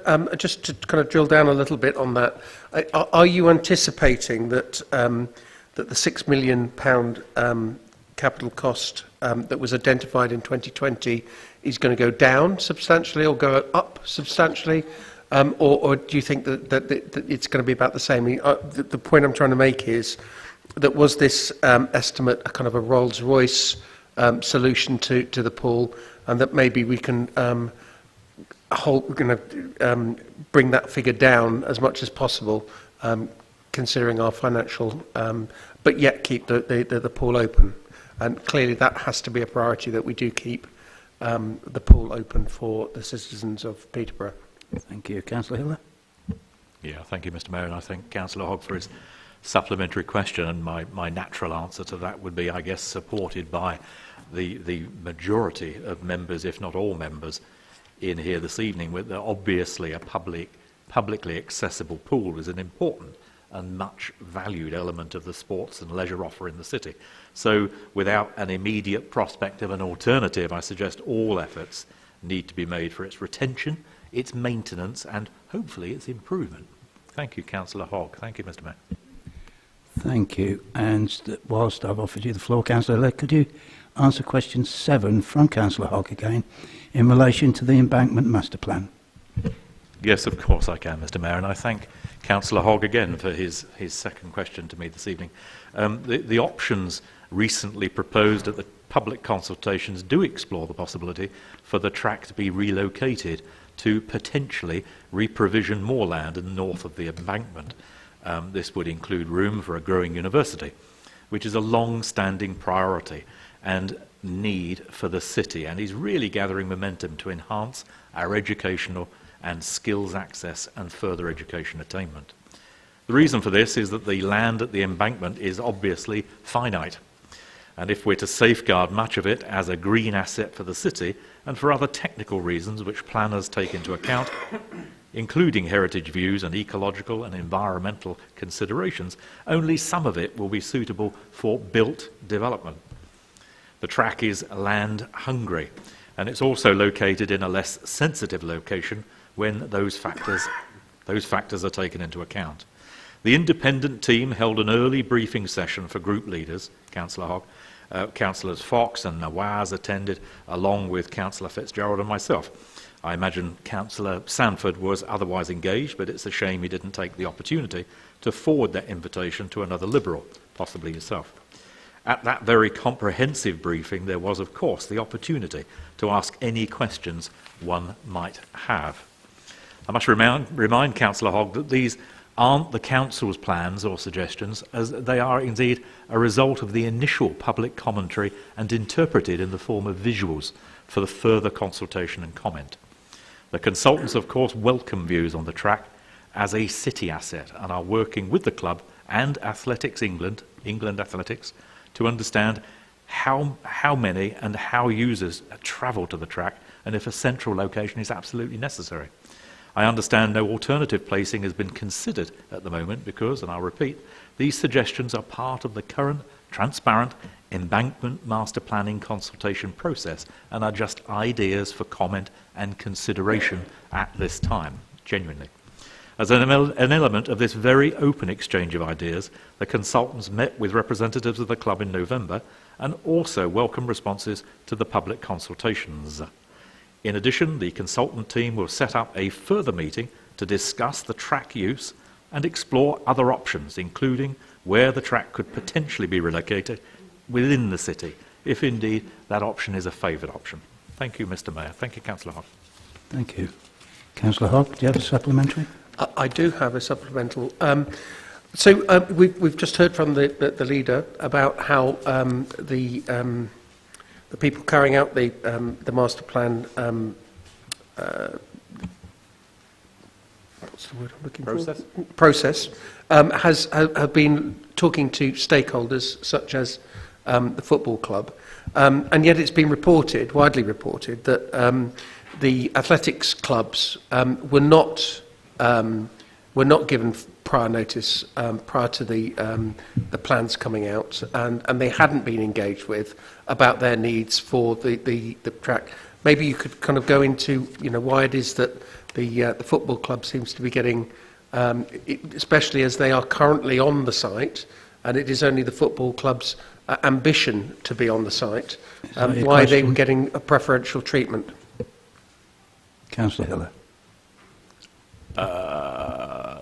I think there's a lot of assumptions there, to be frank, and I know nothing of any preferential treatment that's being given to any stakeholder or indeed potential stakeholder or interested party on either side of whether there's going to be an arena there or not, or where the track is.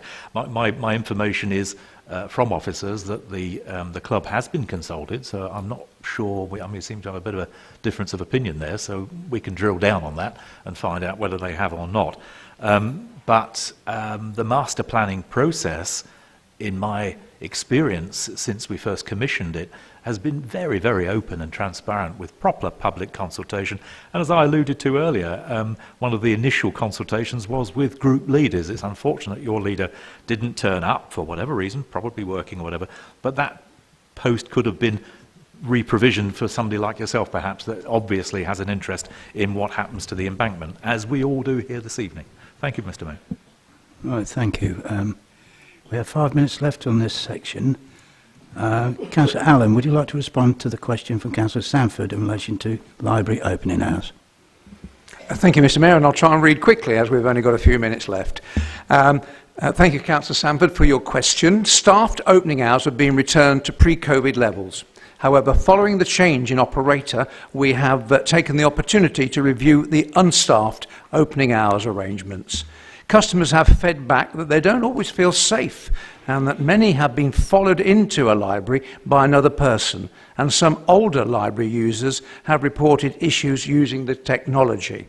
It is a fact that 50% of the technology itself is now 12 years old and is no longer supported by engineers, and none of the terminals indeed take cash card payments. Alongside these issues, whilst we remain in a COVID alert situation, the unstaffed access to libraries is uncontrolled insofar as numbers are concerned, which could potentially lead to lack of social distancing, and we would be unable to encourage hand sanitising. We are working with the operator to determine the future of unstaffed library opening hours. Meanwhile, the Select and Collect service, which was introduced during lockdown, is still available for customers and allows customers to select and reserve books, which are then picked by the library staff, so the customer can then collect from a site convenient to them. I do hope that that covers the queries you had, Councillor Sanford. Thank you. Thank you. Councillor Sanford, do you have a supplementary? Yes, thank you, Mr. Mayor. I'm grateful to Councillor Allen for that response. I obviously take the point about, in the current period of heightened awareness of COVID, that things may have to change, but that's not always been the case over the last 2 years or so. And I think my problem with his answer is that when the staffed opening hours were cut, but the unsupervised hours were added on, the administration was crowing about how that was an increase in library services. Given the fact that we don't have the unsupervised hours, we've now got a number of libraries only open for 3 hours per day. And would he recognise that's not a very good service? And would he undertake to try and get us back to something like normal library services as soon as is practical? Thank you. Councillor Allen. Thank you, Councillor Sanford, and thank you, Mr. Mayor. I sympathise with your concerns with regard to the opening hours. I am a protagonist of libraries and think that we need to perhaps review the whole overall presentation of libraries to make them libraries of things rather than libraries of books. So I think that we need a root and branch review of how library services are provided in this city, and I would support you in taking that forward. Right, members, the time is up. Are we happy to receive question 9 in writing? Apart from the question. Yes, I'm sorry, but the time is now up. And with the next agenda item on the MTFS, it's going to be a rather large one, so a large amount of discussion. I'm going to call for a break now, and we can reconvene in 15 minutes, please.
Thank you. Please be seated.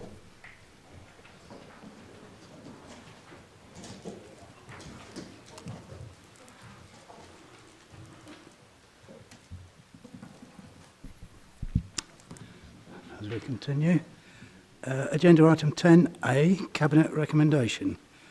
Medium-term Financial Strategy 2022 to 23 to 2024 to 25, Phase 1. Information on this can be found in the agenda pack and the additional information pack. Members, please be reminded that as this is the budget debate, there will be no time limit on member speeches for this item. Voting will also be via a recorded vote, as required by legislation. Councillor Coles, I understand that you have an alteration to the recommendation as set out in the additional information pack. Members, is there any objection to letting Councillor Coles move the recommendation as altered? So if there's no dissent, Councillor Coles, would you therefore like to move the altered recommendation? Thank you, Mr. Mayor, and yes, I would. I bring the Phase 1 medium-term financial strategy following Cabinet approval to Council for formal approval. This includes taking account of comments from the public consultation, which closed on the 6th of December, and joint scrutiny of the budget, which took place here on the Wednesday the 17th of November. It also includes alterations that I wish to move in relation to the recommendations before you under paragraph 3 of the recommendations and under Appendix C. I wish both paragraph 3 and Appendix C to be deleted and the following words to be inserted.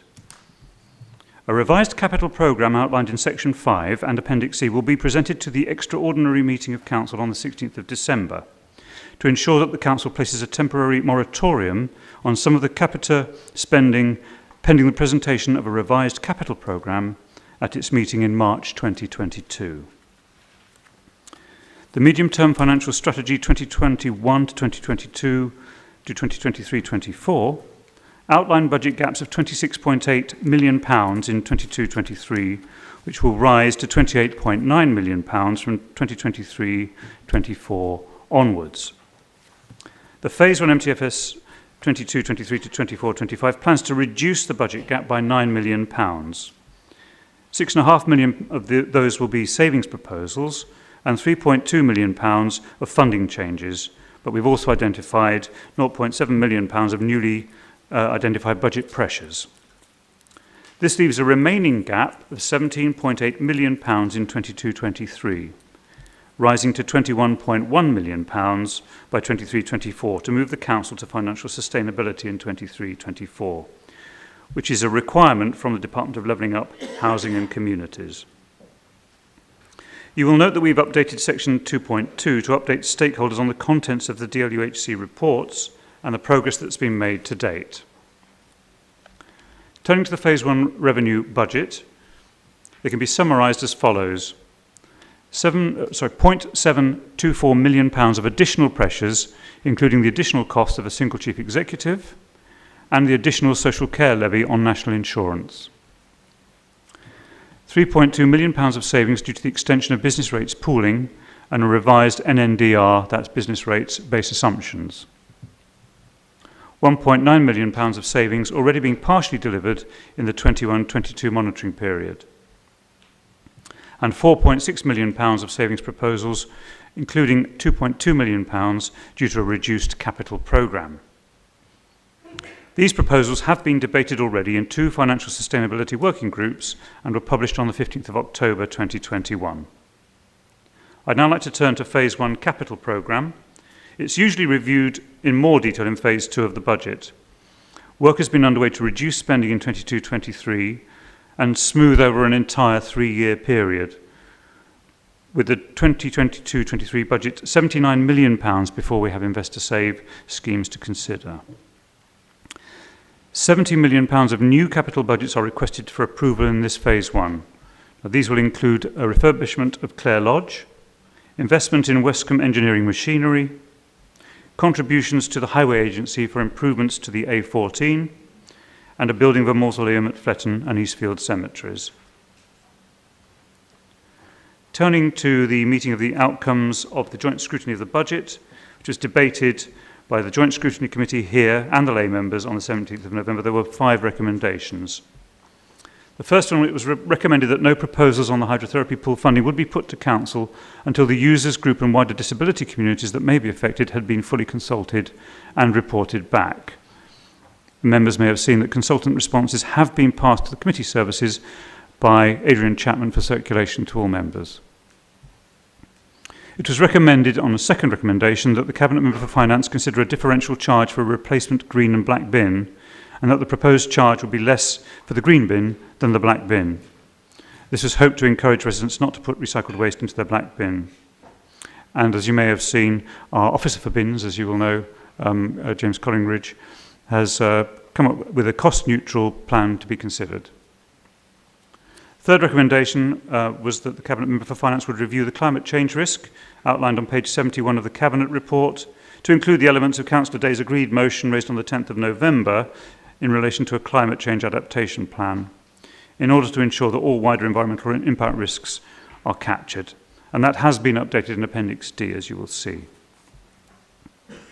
A fourth recommendation was that the Head of Environmental Partnerships would review the carbon impact assessment undertaken for income generation in relation to the proposed charges for the replacement of stolen, lost or damaged bins, which was outlined on page 91 of the report, to ensure that the correct carbon impact had been identified, and this has been done. The final recommendation was for the Head of Environmental Partnerships to provide members with comparative data from neighbouring councils in relation to the impact on recycling rates as a result of fees that have been introduced for bins that have been stolen, lost or damaged. And that's been passed to the committee service for circulation to all members, and hopefully you've all seen that report. Moving to the feedback from the consultation, it has now closed with 37 responses received. These are reflected in Appendix G, and you'll also see in the additional papers a supplementary report to the meeting on a further 10. Moving to phase 2 of the budget, it still leaves savings of just under £18 million to be delivered to balance the 22-23 budget and £21 million on an ongoing basis. Processes have been put in place to deliver this and move the Council to financial sustainability. Deliverables from these work streams are set out in the 2 DLUHC reports that were issued on the 2nd of November.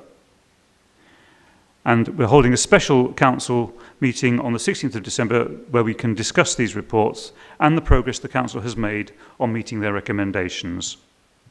There are several core work streams which include a capital programme reduction. Here the Phase 1 programme will be reduced as per the DLUHC requirement to minimise council-funded schemes to only those that are legally required. There's a work stream on asset disposals, and the government is clear that any budget deficits in 22-23 will need to be funded from the sale of our assets, as well as the costs of transformation of services. The work stream on contracts.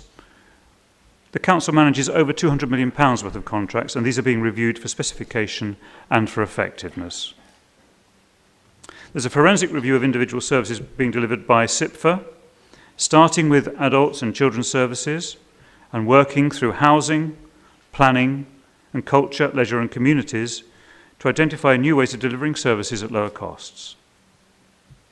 And there's a progression of £9 million of other savings that have already been identified by officers through the senior officer group, the Rapid Implementation Team. These work streams will be brought together in a single improvement action plan, which will be set out in 6 monthly segments and report into an improvement panel who will assess progress and report back to DLUHC. It is vital that the Council moves swiftly and takes actions under the improvement plan to be agreed at the extraordinary council meeting, as if this is not the case, intervention is likely to follow.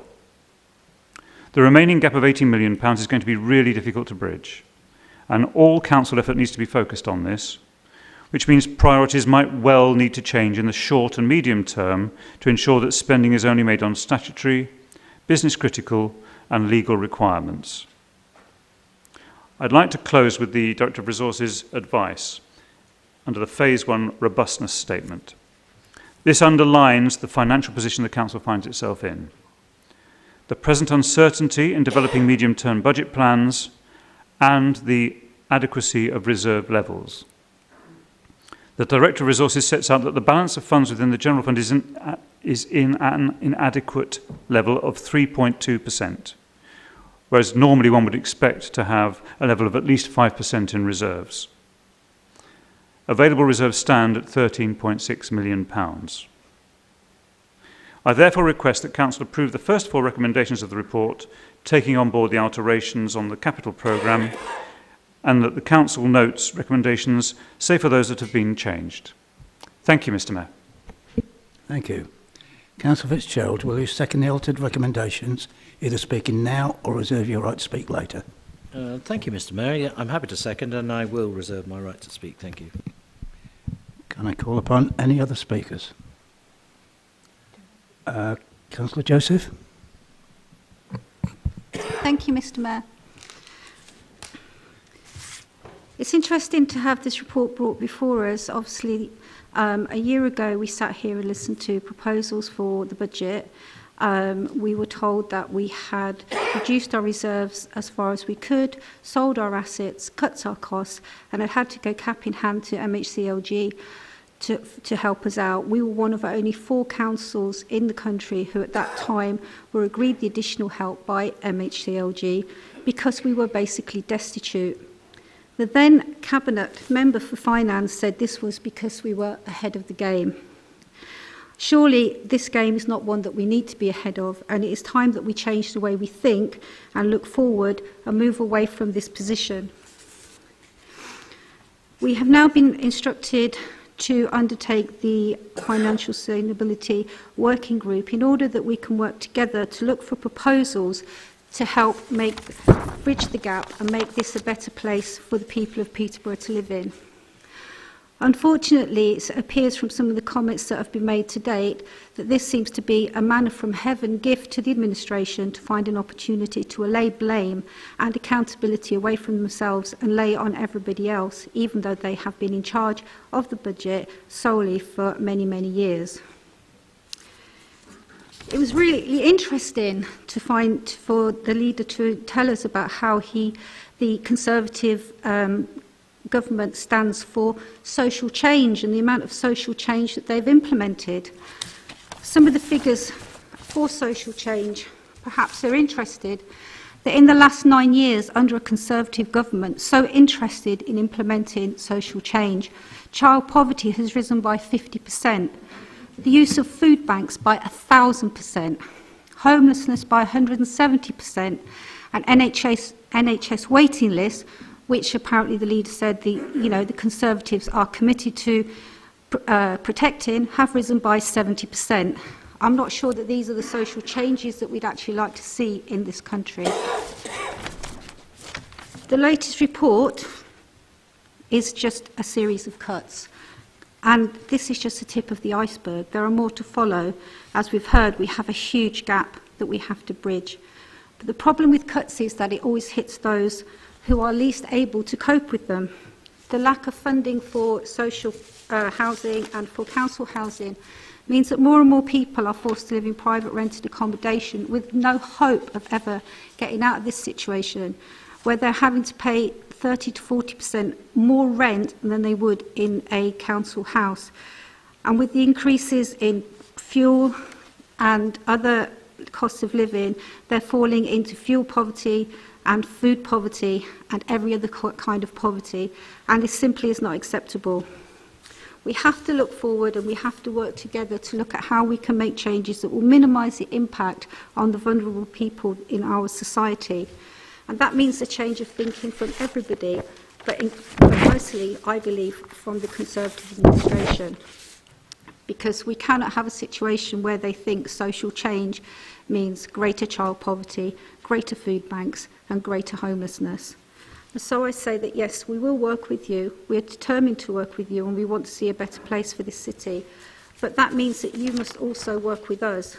And rather than stand up and push out your chest and talk about how you're already doing everything whenever a proposal's put forward, we're already doing that, and being so proud of everything you do, and yet when it comes to the costs, you lay the blame at the feet of the officers.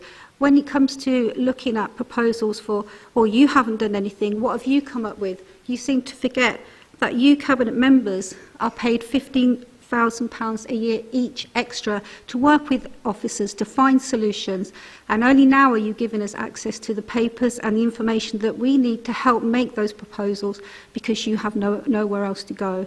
So I think it's time that we looked forward indeed, but we all need to take responsibility, but you mostly for the situation that we find ourselves into, and I hope that you will work with us for the betterment of this city. Thank you.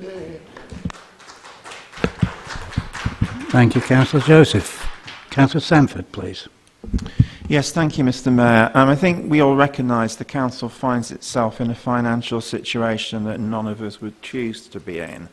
It's really important that all councillors try to contribute to getting us out of this situation, and that's why we as Lib Dems welcome the invitation from Councillor Coles to join the cross-party financial sustainability group. After a bit of a shaky start, I think the group is now getting down to doing some serious work in responding to the challenges that central government has set for us. Now, two of the main messages from government were that we need to cut our capital programme, and we also need to start selling off our sort of assets. And we've started to look at both of those, but I have to admit that I'm not convinced by the argument that flogging off ever more of the family silver each year in order to pay the electricity bill is a good way of achieving long-term financial sustainability.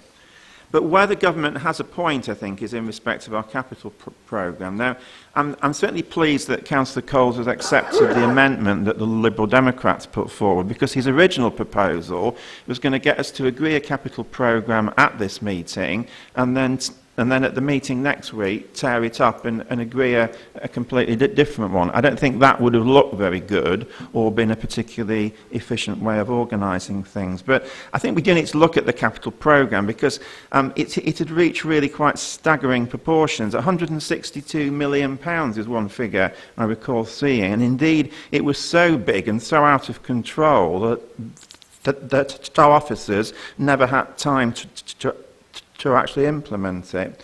So our capital programme had also got way out of line with the stated corporate objectives of the council. For example, applying 1980s transport solutions, i.e. more road building, to solve 21st century transport problems in one of the fastest growing cities in the country. And the theme of linking spending to corporate priorities is something that the government included as a recommendation in their report. Now, the administration has made a lot of mistakes over the 20 years that it's been running this council, and I'm sure at next week's special meeting we'll be able to go into those in a bit more detail. But government also must take a big share of the blame. So when our council leader meets with top government figures like Rishi Sunak, I wish he'd just spend a bit less time on sound bites and photo opportunities and actually start taking the government to task for the way they've helped to cripple Peterborough's finances over a 10-year period by swinging cuts in the grant that we receive. So they've caused part of the problem, yet they threaten to come in and take us over if we don't sort out the mess that they are at least partly responsible for. So, turning to the details in phase one of the budget, I thought it was a really good sign that the Cabinet member has accepted the recommendations that the Scrutiny Committee put forward, and in particular the one about charging for if people have their bins taken. I think, penalising the victims of crime and not the perpetrators is something that I find difficult to support, but I do think the proposal to look at a differential charging mechanism could at least take away the danger that people, if they have the green bin stolen, will just put all the stuff into the black bin. I also want to say a little about the cuts to the actual Aragon budget, because they're at the centre of the proposals. Now, the things like the grassing over flower beds to avoid having to put in spring and summer flowering plants is a crazy idea, and I'm absolutely astounded that we paid Grant Thornton hundreds of thousands of pounds for putting it forward. But I am told but the officers are looking at the common sense solution that I and others put forward, that why don't you just plant perennial plants rather than putting in spring and summer plants? The figures quoted in the papers about the green flag are misleading, as we pointed out at the Scrutiny meeting, and it only costs £300 to apply for the green flag and not the £8,000 quoted in the report. But that brings us on to the final theme that I want to talk about. Green Flag have changed their criteria. So they now look at more wider environmental issues such as biodiversity and adaptation to climate change. Planting lots of pretty flowers might help, but it's no longer seen as the main purpose of parks and green open spaces. So when we see the draft of our new corporate plan, I want to see it, as well as going for financial sustainability, I want to see it have tackling climate change somewhere near the top of our priorities. We need to be working with our contractor, as has happened in some other parts of the country, so that we look at managing our parks and green spaces in a more imaginative way. We can do things like putting in more water features to absorb the increased rainfall that we're going to see. More areas of long grass, more areas of trees and woodland, and more wildflowers. These things are already happening as part of the Future Parks Accelerator project, but we need to make them happening across the council. Now, there's actual debate going on about the future of our county farms, and I think I can see both sides of the argument. But what I say is that where we keep a farm or any other asset, it needs to be looked upon not just as a source of income, but as something that supports the wider objectives of the local authority. And in supporting those objectives, you can often find ways of bringing about savings and tackling a whole series of objectives at the same time. And just as an example of that, earlier this week, I went on a tour of a place called the Clinks Care Farm, which is in Norfolk. It's a Norfolk County farm which is let out at commercial rents to a gentleman who actually comes from Holland, and he manages it both to produce food, but also crucially, it provides work and training for people who are clients of the Norfolk Adult Social Care Department, like people with learning disabilities. So rather than being sent to expensive daycare facilities, young people are able to go there and learn new skills, grow food to feed local people, and gain a new confidence in their abilities and their role in society. Now, apparently care farms are a really big thing in Holland, but even in the UK there were 340 of them, and Norfolk alone has 20. So we need to be looking at things like that. Now, we're coming on later in the agenda to the motion that Councillor Farouk has put forward about green finance. And I think that's a really great way forward for the council. That's about using assets more wisely, and the actual asset in this case is the large pots of savings which many people in Peterborough have built up during the COVID pandemic. It should not be difficult to compete with the abysmal interest rates being offered by the commercial banks. And this has been suggested a number of times previously, but we should stop kicking the can down the road and actually get on with it as soon as we can. So to reach a conclusion, Lib Dems will be abstaining on these budget proposals. This is only part of the budget, and I'm sure there's a lot worse cuts that are still to come. Now, I've sat here too many years and been told that we criticise budgets but don't actually offer alternatives. So what I've offered tonight is a possible alternative view.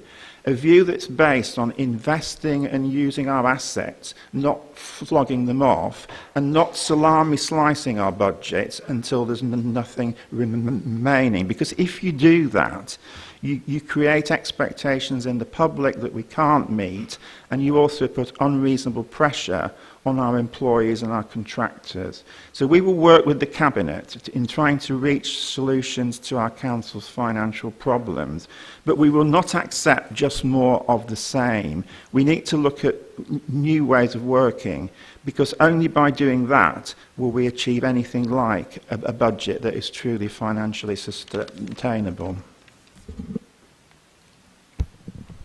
Thank you. Councillor Sanford. Councillor Day.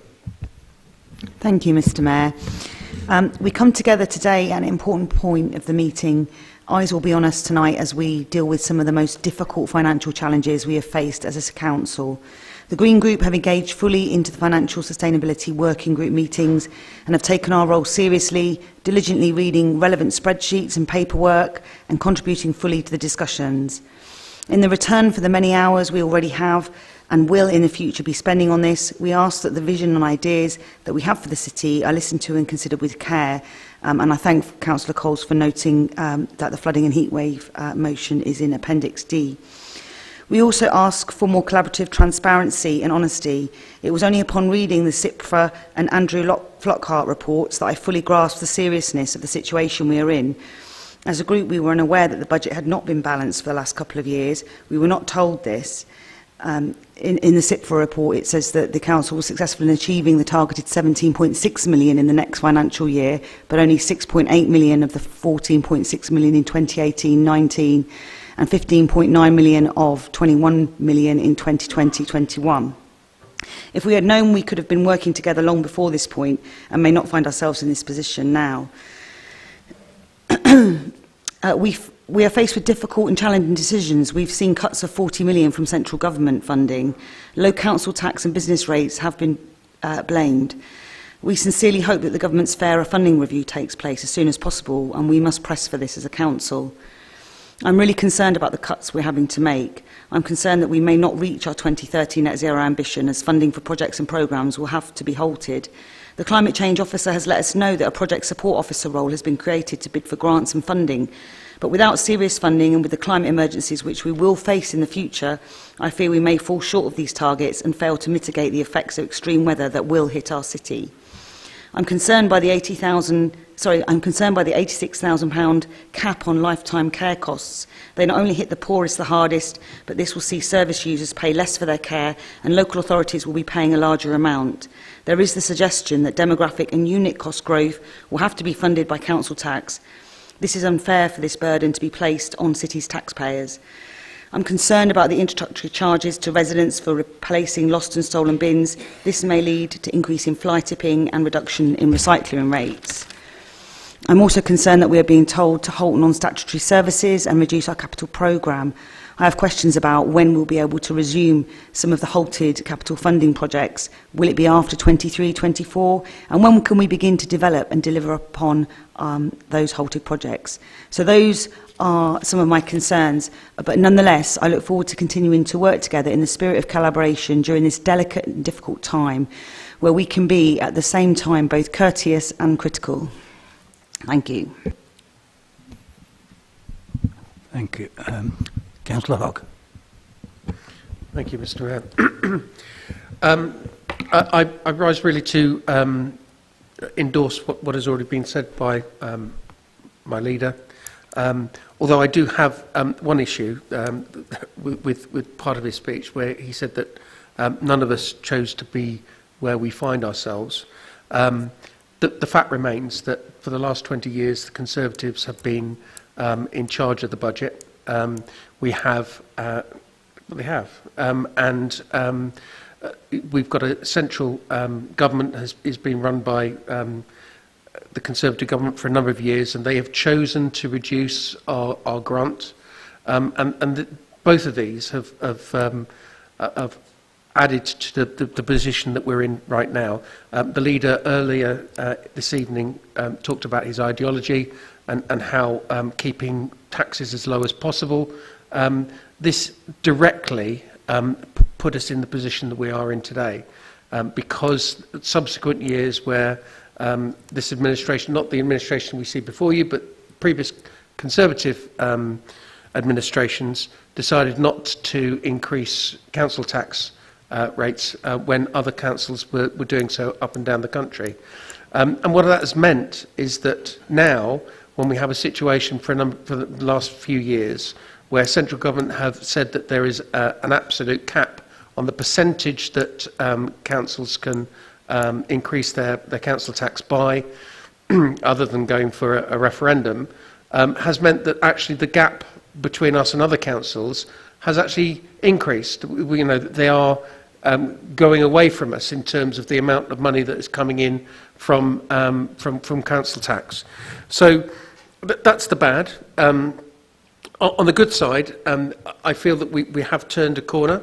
It is early days yet in terms of the new financial stability working group. We are still finding our way. We are still maybe a little bit bruised from previous administrations. The budget working group that was something that we drew from because we felt that it was ineffectual in terms of engaging with us. We feel that there's positive steps happening, but it's still early days. We are looking to abstain on this item on the basis that it's not the complete picture. We know that there's some bad stuff coming around the corner. Once we've seen what those items are, we might have a different viewpoint on the items that are before us. But as it currently stands, we want to keep our options open, and I believe that's fair and equitable, to be fair. So that's the reason why we will be looking to abstain tonight. Councillor Shaz-Noaz.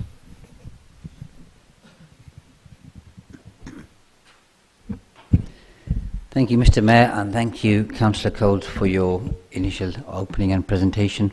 It's interesting that the leader says that as a Conservative, he believes in keeping taxes low because his Chancellor, or his party's Chancellor, seems to be doing anything but that.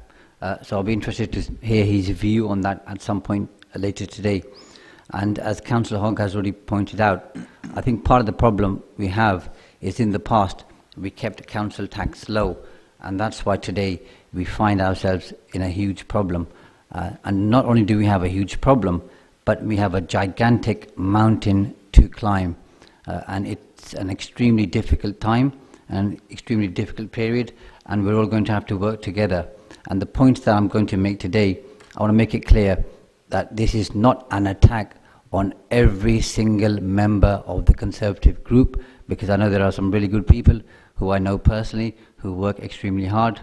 But I have to make these points because this is how I see things panning out. So keeping council tax low was a choice that was made by previous Conservative administrations. We had low reserves. There should have been a bigger focus to increase those reserves. We keep being told we have a low unit cost and one of the lowest unit costs in the country. Well, that begs the question, why are other councils better off than we are when they have higher unit costs? We must be doing something wrong. Now, in the past, and it's on record here, every single time we've had a meeting on the budget, I've pointed out that we need to look at forward planning, look at year 3, 4 and 5, rather than just looking at the current year. And every single time my point was rejected, and nobody, or the cabinet member at the time responsible for finances, who unfortunately isn't here today to respond, ignored those requests. And that's made the problem worse because we knew we had this huge challenge. This isn't a surprise. We could see that there were government cuts coming through every single year for the last 10, 11 years, and we should have had better planning. Now, my big problem with sale of assets is it's very short-term thinking. Once you've sold those assets, on some of those assets, you lose income. And once they've gone, they've gone. You can't get them back. And as Councillor Sanford has pointed out, we need to be thinking about how can we better utilize those assets so we can generate more income. Now, the problem we have is now the government is looking at our finances and the way that we handle ourselves under a microscope. We're being forced to consider every single option, and that includes selling assets. And unfortunately, as I see it, we are going to have to sell some of those assets, because I can't see how we're going to bridge the gap where we are today. Had we done this 5, 6, 7, 8 years ago, we would have been in a very difficult position. Something else which is a bugbear of mine is, a few years ago, the Lib Dems and the Labour Party challenged why we had an intervention from Grant Thornton. And numbers were shared here how we were going to save millions of pounds by spending a few £1 million with Grant Thornton. Well, we've spent those few £1 million with Grant Thornton, but I can't see those millions of pounds of savings that were promised. What's happening with that? Why did we spend so much money, and why are we unable and possibly incapable of making those savings which Grant Thornton pointed out to us? That brings me on to another point. Now we're in a position where we're going to have to spend tens of thousands, possibly hundreds of thousands of pounds on external support, with experts coming in, telling us, sharing with us what we can do, what we can't do. So it feels like we're spending more money on more advice, but we don't seem to be taking that advice. And page 10 of the MTFS, I think, quite nicely sums up what I'm attempting to say, which says it's an inability to deliver 5.6 million of existing MTFS saving plans. And I think that typically sums up what some of the cabinet members have been doing in this administration. Capitalisation direction was a very bad idea, I think, because the government was giving us a loan and then charging us interest. I fully appreciate we've not taken all of those funds, but I think debt on debt is a very, very bad place to be. And let's be frank here today.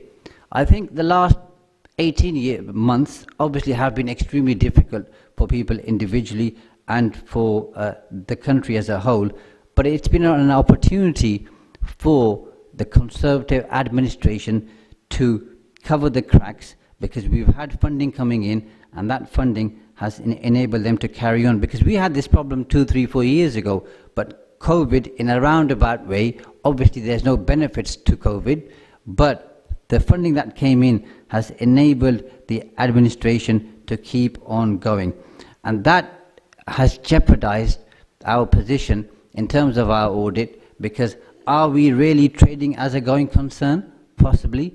Are we going to continue trading as a going concern? I think we are in extreme jeopardy of that continuing. And I mean, there are certain things in the budget proposals which I know Councillor Coles has said will be reviewed, but I think the possible sale of the hydrotherapy pool is very short term, because a lot of people rely on that. I know some councillors here have shared with me personally how they've benefited immensely from that particular service. The reduction in arrogant services, again, I think is short term. On the one hand, the leader promises bulky waste collection. On the other hand, he's cutting services from Aragon, again, very short term. There are other cuts, I think Councillor Sanford and some others have already covered, so I'm not going to go over those too much. And the problem is with our leader that he says one thing and then perhaps sometimes forgets, like all of us, and then states something else. He made it very clear in the media that the majority of the Conservative group want to see the embankment redeveloped. And tonight he says, and this is my interpretation, my understanding, not his words, that his group they are all independent and they decide what they wish to do. So in the media he says one thing and tonight he says another. And Mr. Mayor, you may be thinking, how is that linked to the budget? Well, the thing is, when somebody says one thing one day and another day, that loses trust. And when you can't trust somebody, it's very difficult to work together. And it was a very difficult choice for the Labour group to make, to work with the Conservatives in the new Financial Sustainability Working Group, because we were scarred by previous experience. However, we have the best interest of the city at heart, and that's why we chose, alongside the Lib Dems and the Greens and Warrington First, to work together. And as Councillor Sandford has pointed out, initially it was a sketchy start, but we have now started working together, and I hope we will be able to form a stronger working relationship when it comes to the finances. But I wish to make it very clear that we will not be used as a scapegoat. The problem that we find ourselves in today is the sole responsibility and doing of the previous Conservative administrations, and we cannot shoulder the blame for that. Proposals have been made in the past and they were laughed at, but I'm hoping that in this new working group things will be different. And the leader has to hold his own party's government to task and to account, and needs to be asking them serious questions rather than accepting their excuses, because part of the problem is we've had the revenue support grant cut, and he needs to make it very clear to them that has put us in a very bad problem. The other issue is, I've heard him say that he's a new leader and he's not responsible for previous issues and challenges and problems. Well, if you think about it, he's been a councillor for a very long time. He has been a cabinet member for a very long time. He has been deputy leader, I believe, since 2014, 2015 or something like that. So he is a common denominator in all of the problems that have manifested over the last 18, 20 years. Councillor Noaz, excuse me interrupting. Are you debating the budget papers here, NTFS, or Councillor Fitzgerald? No, I'm just making a whole point about trust and how trust is important in the Financial Sustainability Working Group, which links in with the budget, because Please bring that to a speedy okay, end then, please. because working together in that particular group, Mr. Mayor, is going to help us form a better budget, I hope. And I think it's time to stop making the general public pay for the mistakes made by governments and administrations, because that is a very bad thing to do. And all things being equal, Mr. Mayor, and I know possibly other people wish to speak and we have a very deep and long agenda, I personally will be abstaining on this particular budget proposal. Thank you very much. And call on Councillor Murphy now, please. Thank you.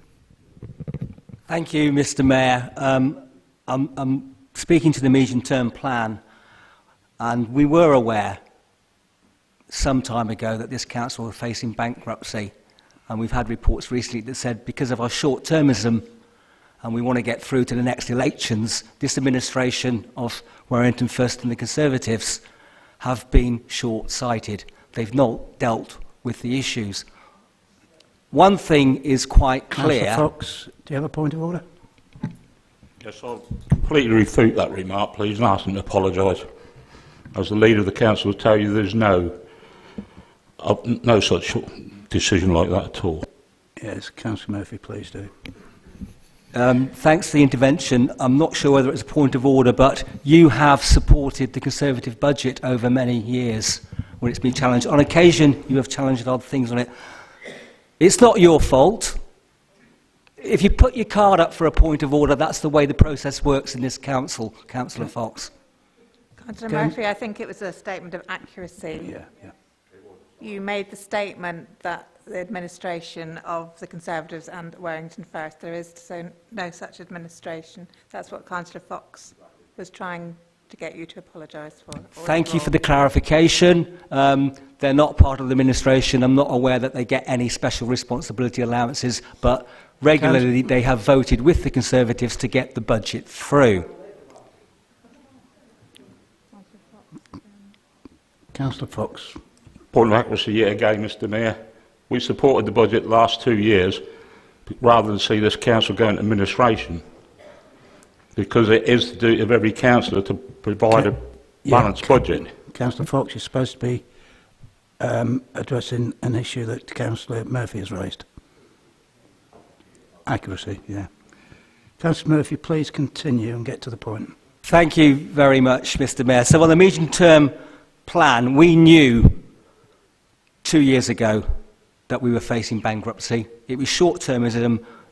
What we've not had in this report tonight, and that's one of the reasons I won't be supporting it, it's not a base budget review. We're not doing the real digging we should be doing. One thing that's not been said and needs to be said, this bankruptcy situation is not the fault of the residents of Peterborough.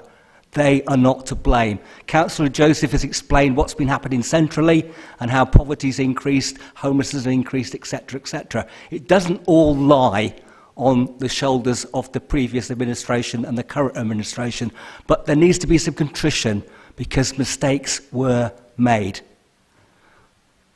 Grant Thornton, financial mistakes were made, savings weren't made. Our ITC contracts, millions was wasted. Externalisation for people to make a profit when we could have carried out services more effectively and efficiently in-house, and I'm now glad you're beginning to look at it. But it's not the fault of the residents, and just putting council tax up will not solve this. So I'd like to hear from the Cabinet member and his colleagues of any ideas and initiatives that they may have for making our budget work so we can get back to providing services. Don't speculate. And be contrite about the errors that you've made, whether it was paying consultants unnecessarily, whether it was paying legal consultants on the farm's estate to put solar farms there where we lost money. And Councillor Sanford has made some good points and others. Don't just take what we're reading in those documents from government. A fire sale will not solve this. We need to use our assets better and properly. Those assets that we have, whether it's community centres that have been lying empty for months, could be used more efficiently and effectively. Whether it's buildings we've acquired that are now empty because of technical reasons, the old Woolworth buildings, the town hall, half the library, we need to use our assets better. Now, there are some things that we could do. They're not very, very big, but capital expenditure, we need the moratorium now. The CLF that hasn't been spent, perhaps the councillors should give that up, that 60,000 that's there. The value of the car plate number for the car, perhaps we could dispose of that and bring some income in. But we really need to do a proper base budget review to get our finances back in order so that we can provide the services. To emphasise some ideas, please, from the administration and others about how we can meet the gap and how we can move away from short-termism and just thinking ahead to how we can get through the next election. Like I said, it's not the fault of the residents of Peterborough. And to hear people in the media say our problems are because they have too many children or don't look after their elderly relatives is outrageous. Whether it's been reported wrongly, I don't know, but I've seen the copy. It's absolutely outrageous. Be contrite, accept that mistakes were made, and let's do better. If we don't, it's quite clear that we will face all-out elections or local government reform, and we won't exist. So some practical examples I can give you. CLF savings, extra responsibility allowances over 3 years. I believe the County Council have cut the money they pay to their members in these responsibility allowances. So we need to cut our cloths personally, and we need to make the finances of this council work for the residents of Peterborough. I'm glad you're moving away from speculation and giving loans to people that we shouldn't have been doing, because we've lost money on that as well. Thank you, and I'll wait to see the fuller report and where we're going, but don't blame the residents of Peterborough, and that's why I will not be supporting these proposals tonight. Thank you. And Councillor Wigan.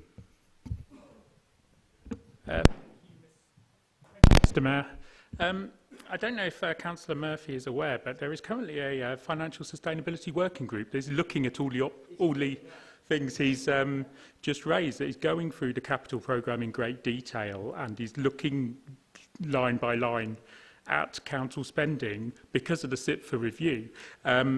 He must not have got the invite.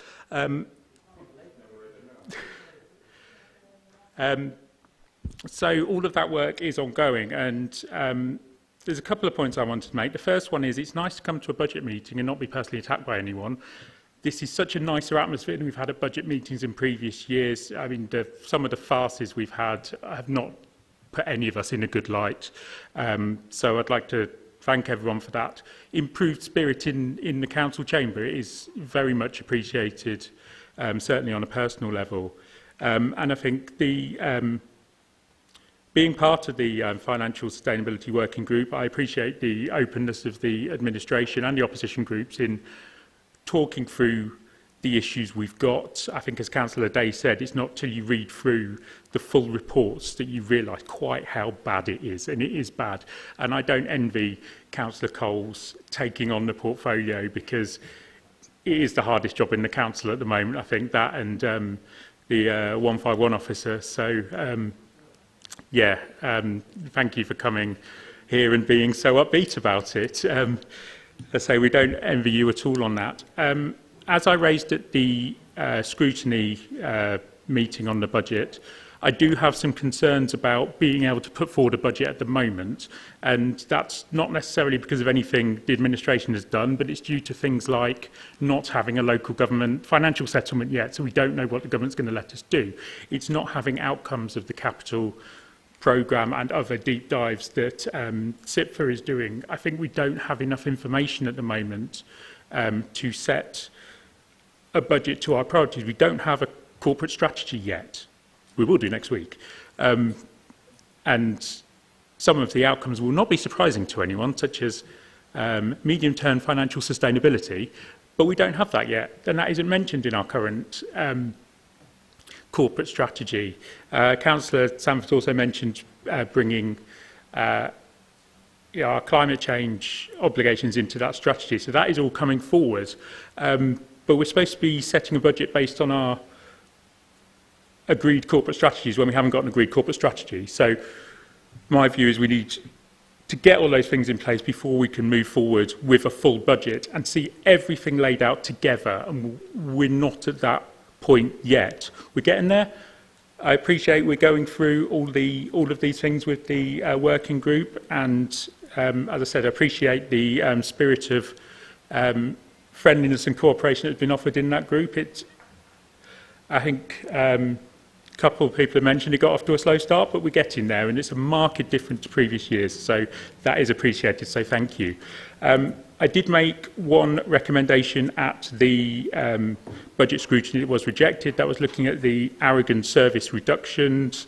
I think, as some people have already mentioned, that those are not going to, they are short-sighted and not going to help the city. Things like the reducing the cleaning of Cathedral Square and other areas, reducing the fly tipping hit squad and things like that, where we are. We saw at the recycling presentation we had how badly we compare on fly tipping incidents compared to our other comparable councils, and things like this aren't going to help, but we are where we are. We had the vote on it, the vote was lost, so we haven't put that forward again because the view of the Joint Scrutiny Committee was clear.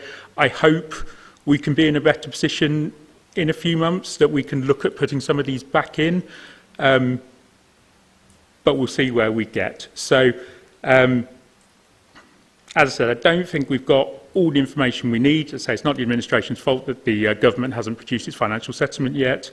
The reviews are ongoing. We want those information.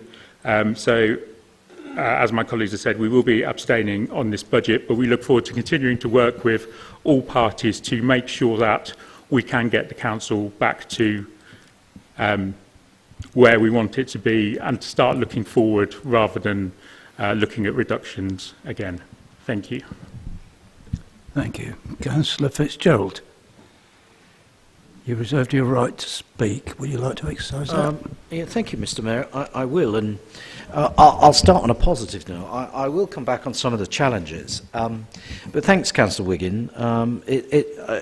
It's really, I think what you said. There's a lot of good in there, and but I think as officers will tell you, at my request originally, and I asked Andy then to lead on it.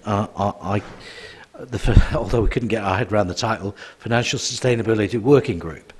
Because, to be honest, you know, in the past, you're right, things, and I'm not going to point fingers or lay blame, so it's heartening to hear you feel that there is a different change in the council, both in the chamber. Look, we'll disagree sometimes, but I'm trying to do things in a different way, and I hope most of you get that, and it is coming across.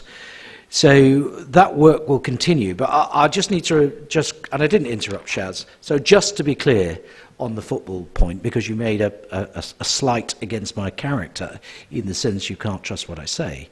What I've said in the media about the football ground is that my Conservative colleagues, excluding all the planning committee, were firmly in favour of a move to the ground. What I was referring to earlier was their position on any planning application. So each of these members here will have a view at planning that they may, because they don't know what the proposal is, but in broad terms we can think that something is a good idea. So I'll be perfectly clear, and each one of them will put their hand up if needed, if I spoke to them previously about this, excluding the planning committee members who know nothing of the conversation, and they're all broadly supportive. That's what you said, and I'm confirming that for you. But what I also said tonight is that when it comes to an application, oh, that's what I meant, so I'm clarifying, these people are all individuals, so they may have changed their mind because they will have facts in front of them about the impacts of any future proposals. So let's clear that up. But while I'm with you, Shaz, because you know you're one of my favourite councillors, I'm sorry, but you know, I find it rich that you call me a Conservative and the party of low taxes, when you yourself as a Labour councillor are promoting that people should pay less tax. So I find that somewhat strange in terms of a position. I'm not going to dwell on it. Point of accuracy and information here, Mr. Mayor, that it's a very well-known fact that every accountant up and down the country has a duty to assist their clients to pay less tax. Because if they said, we're going to help you pay more tax, I don't think they'd have any clients left, Mr. Fitzgerald. Okay. I'm not... Carry on, please. I'm sorry. I'm not saying it's wrong, but to many in your own party, they might raise an eyebrow, and I know it's been questioned of you by people in your party. Let me also say, you know, when you talk about work has been underway in this council for many, many years to reduce our costs and keep our budget on track. It's not something that's new. And you talk about, you know, the process and what's going on today, but so I'm not sure if you're disagreeing with what we're doing within the FSWG and the way we're trying to go about it, because if you are, you need to come up with an alternative. And that's the thing, I never hear any alternatives about where we are. But let me tell you now, every member in this council will have a chance to show what you can and would do through the leadership in our FSWG about the position. So I've made it perfectly clear, if anybody wants to come up with something, Nick, and that's, you know, your ideas should be explored. You will know that I would say that. Like your ideas on shrubs and everything else, and, you know, trees that you come up with, we need to work more collaboratively. But that doesn't mean to say we'll be closer politically. That's not the same at all. And I will accept on behalf of this group, whether the members now and previous members, some responsibility for the council's financial position. But none of us deliberately went down a path to put us on this road. We have been promised fairer funding for so long that we've been trying to get to the promised land of fairer funding. And there comes a point, and we're at that point, where we need to do something different and do something about it. So bear in mind, you've all got your chance now. You're at the coalface where the decisions are made. As I explained to Nick, when have you ever been before at the opportunity when a corporate strategy is being formed rather than it just being given to you? And that's it.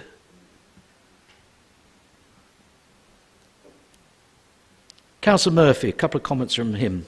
You clearly are out of the loop of what's going on here. And that's maybe because you're no longer in the Labour Party. I don't know. I could be wrong, but that's what I'm told. The work going on in this council about digging, as you call it, there are trenches being dug all around the city to try and find a solution to our problems.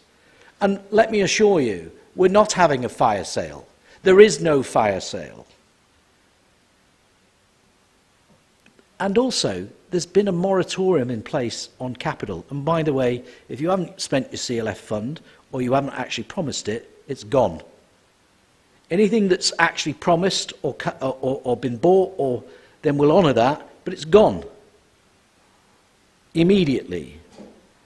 So the base budget review you refer to is underway. Every single line of budget is being taken apart by a forensic team, and including Kirsty and other officers that are engaged in that process. You also say we've lost money. Tell me what we've lost money on. I don't know what we've lost money on, in terms of, if you're talking about when there seems to be a myth about we gave an interest-free loan to the Hilton Hotel as well. In actual fact, we made £500,000 on that deal. On the N-Power stuff, we're making money hand over fist. And we have been doing ever since it started. Yeah, we have, yeah. We're making lots of money on it. So Councillor Day, you're wrong, actually. You made a statement that the budget has not been balanced. That's not legally possible. The budget has to be balanced. So the budget has been balanced for, you said, the last couple of years. I don't mean it in any derogatory way, Councillor. I'm just correcting you. So we would not be allowed not to have a balanced budget. Okay? So can I just raise a point of accuracy, Mr Mayor?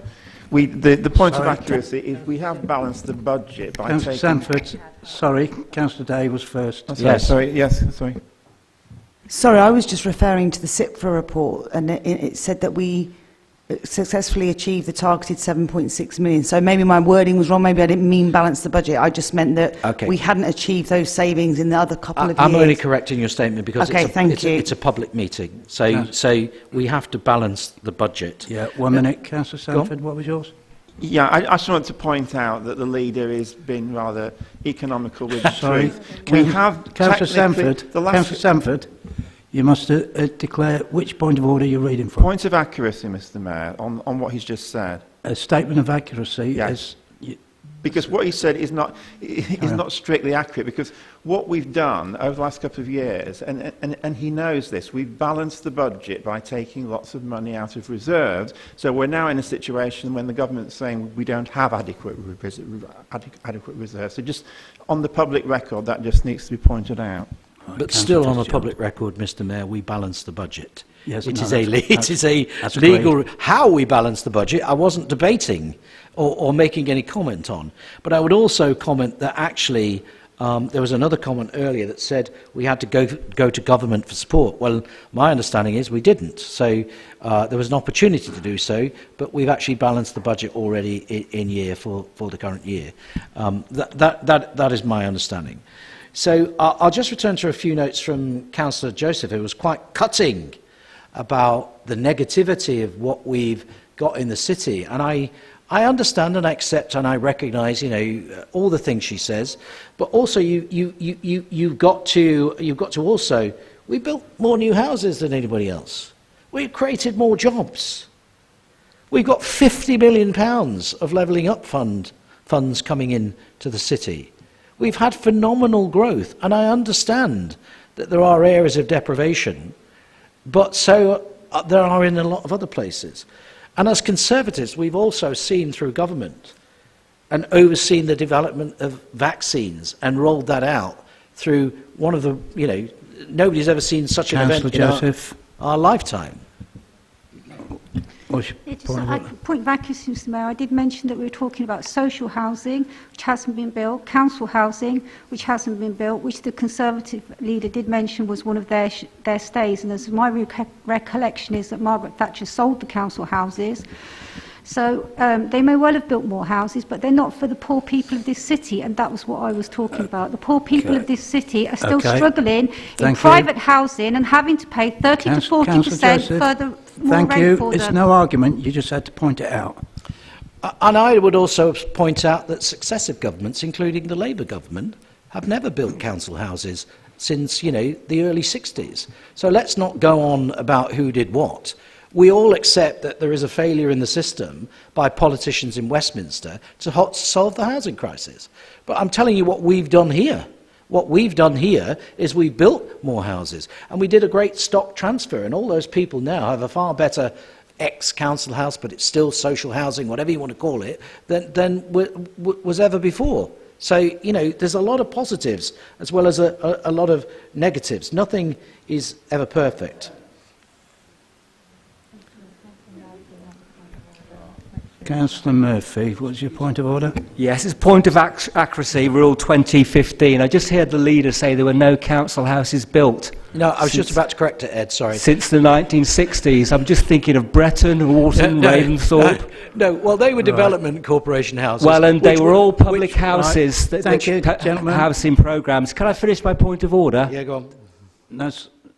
I thought that was it. Before I'm interrupted. No, I thought that was it. So what is your next point of order? Thank you. So the point of order I was making was you were wrong. There has been public housing built, okay? We don't need any more lies. Thank you. Let's get on with the Murphy. medium-term financial plan. That's what we're here to discuss tonight. Well, that's what we are discussing. Right. All the Carry on, sorry, Councillor Mr. Mayor. All the comments I'm referring to, Councillor Murphy, have come from various people. I'm just reflecting those comments back. I will correct myself. Yes, indeed, the Development Corporation did a great job, but I would also temper, again, what I said with the fact that Cross Keys Homes and others have built quite a number.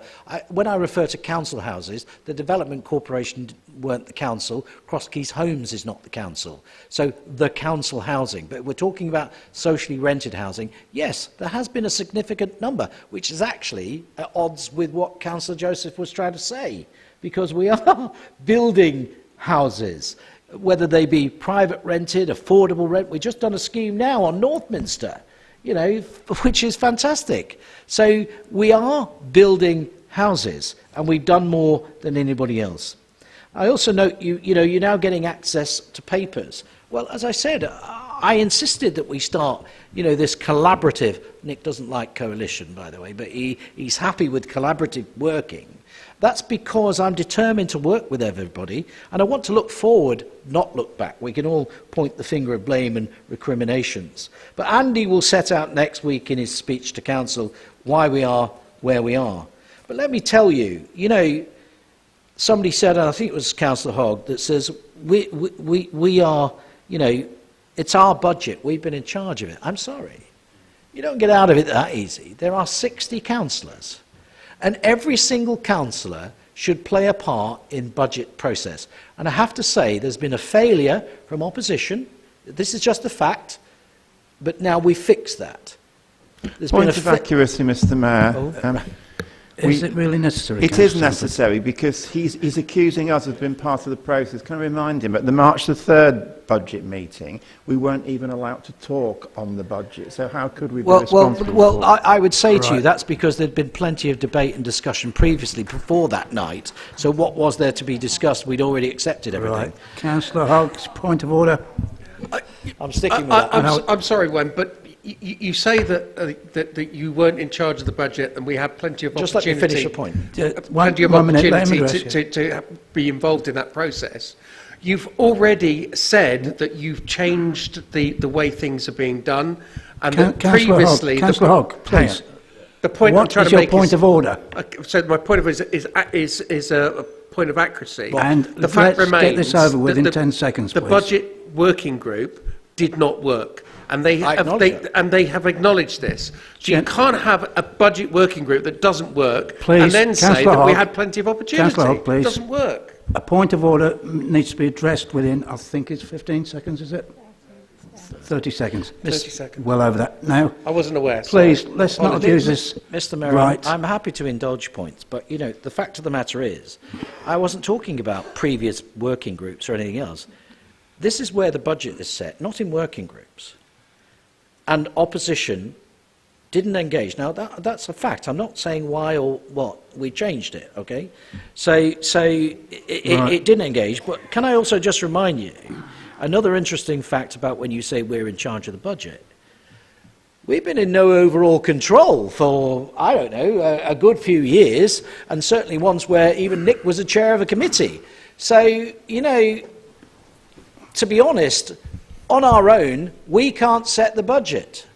So it's not all down to us in the sense of it's you setting the budget, which is the point I'm trying to make, is that we have to collectively set the budget. and that's the fact of the matter. And nothing will change that. We are 60 councillors, and we all have a collective responsibility, to do this, and that's been the case as long as I've been a councillor. So, the fact is, we are again. I'm trying to be positive. I don't want to be critical for the sake of being critical. Can you move on, please, councillor? I am moving on. I've just turned the page. So, look, you do have this chance to move forward with the new administration, because it is a new administration, and we're trying to do things differently and be more collaborative. So I haven't got really many other remarks to say, except that there will be more detail at next week's special meeting, when we can discuss other things. And sorry, Councillor Wigan as well, I understand the frustration about the settlement and all those other things, but we are where we are. This budget today, when and if we approve it, sends a message to government that we are taking it seriously, and we're making inroads into what that gap in our budget is. And bearing in mind, we can always adjust it when we come to the final budget setting process. Mr Mayor, I'll leave it there, so I don't want to go on too long. Thank you very much. Thank you very much. Councillor Coles, would you like to sum up? Thank you, Mr Mayor. Yes, I've listened intently to the interventions from opposition members, and I'm very grateful for those who see that the Financial Sustainability Working Group is beginning to deliver what they hope, which is a more collaborative system. I am disappointed that people will abstain. I mean, I can understand if you have political differences that you will want to voice them, but I don't know whether abstaining is necessarily going to help us very much, because what we need to show, and I've been very clear about this, we need to show that we are all taking a serious look at our budget and taking group responsibility for where we're going. And we have to make significant savings around the £20 million mark. So I was hoping that we would be able to move on with a bit more positivity on this phase one, but I appreciate that you will make your own decisions. But I recommend this phase one budget to Council for the vote. Thank you, Mr Mayor. Thank you. We'll now move into recorded vote, and over to Rachel. Thank you, Mr Mayor. Councillors, we're now voting on the altered MTFS moved by Councillor Coles, as set out in the additional information pack. This will be a recorded vote. When I call your name, please state whether you are for, against or abstaining. Thank you. Councillor Ansar Ali. Councillor Imtiaz Ali. Abstain. Councillor Jackie Allen. Councillor Steve Allen. For. Councillor Ayres. For. Councillor Barkham. Abstain. Councillor Bashir. For. Councillor Bisbee. For. Councillor Andrew Bond. Councillor Sandra Bond. Councillor Brown. For. Councillor Burbidge. For. Councillor Casey.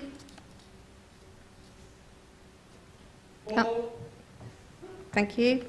Councillor Sereste. Councillor Coles. For. Councillor Day. Councillor Dowson. Councillor Elsey.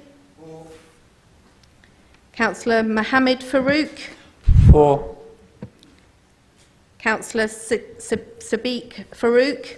For. Thank you. Councillor Fitzgerald. Councillor John Fox. Councillor Judy Fox. For. Councillor Harper. For. Sorry, Councillor Harper. Sorry. Councillor Please. Harper. Sorry. Yep. Sorry, for. carry on, Rachel, now, thank Thanks. you. For. Thank you. Councillor Hasib. Councillor Haynes.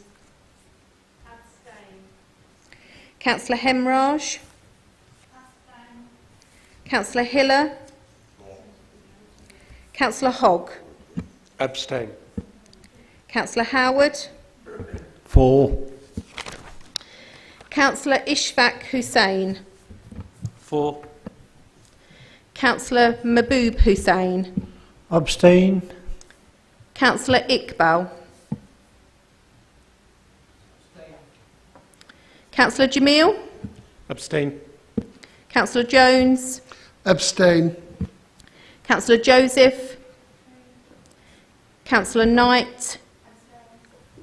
Councillor Lane. For. Councillor Moyo. For. Councillor Murphy. Nope. I'm not voting, I'm abstaining on that. Abstain, thank you. Councillor Gul Nawaz. Councillor Shaz Nawaz. Councillor Over. Councillor Kayam. Councillor Robinson. Councillor Rush. Councillor Sainsbury. For. Councillor Sanford.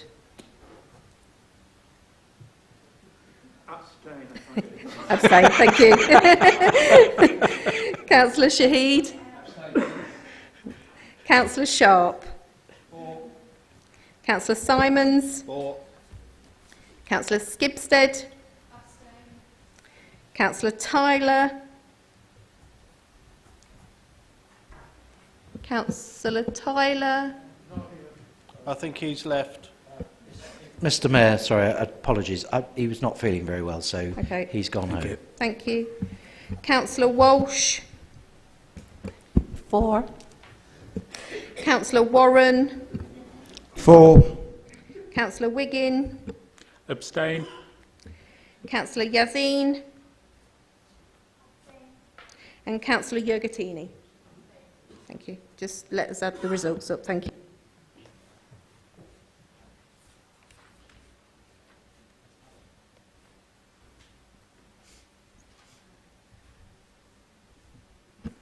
Thank you. The results are 30 in favour, there was 0 against, there were 27 abstentions, therefore this is agreed. Thank you.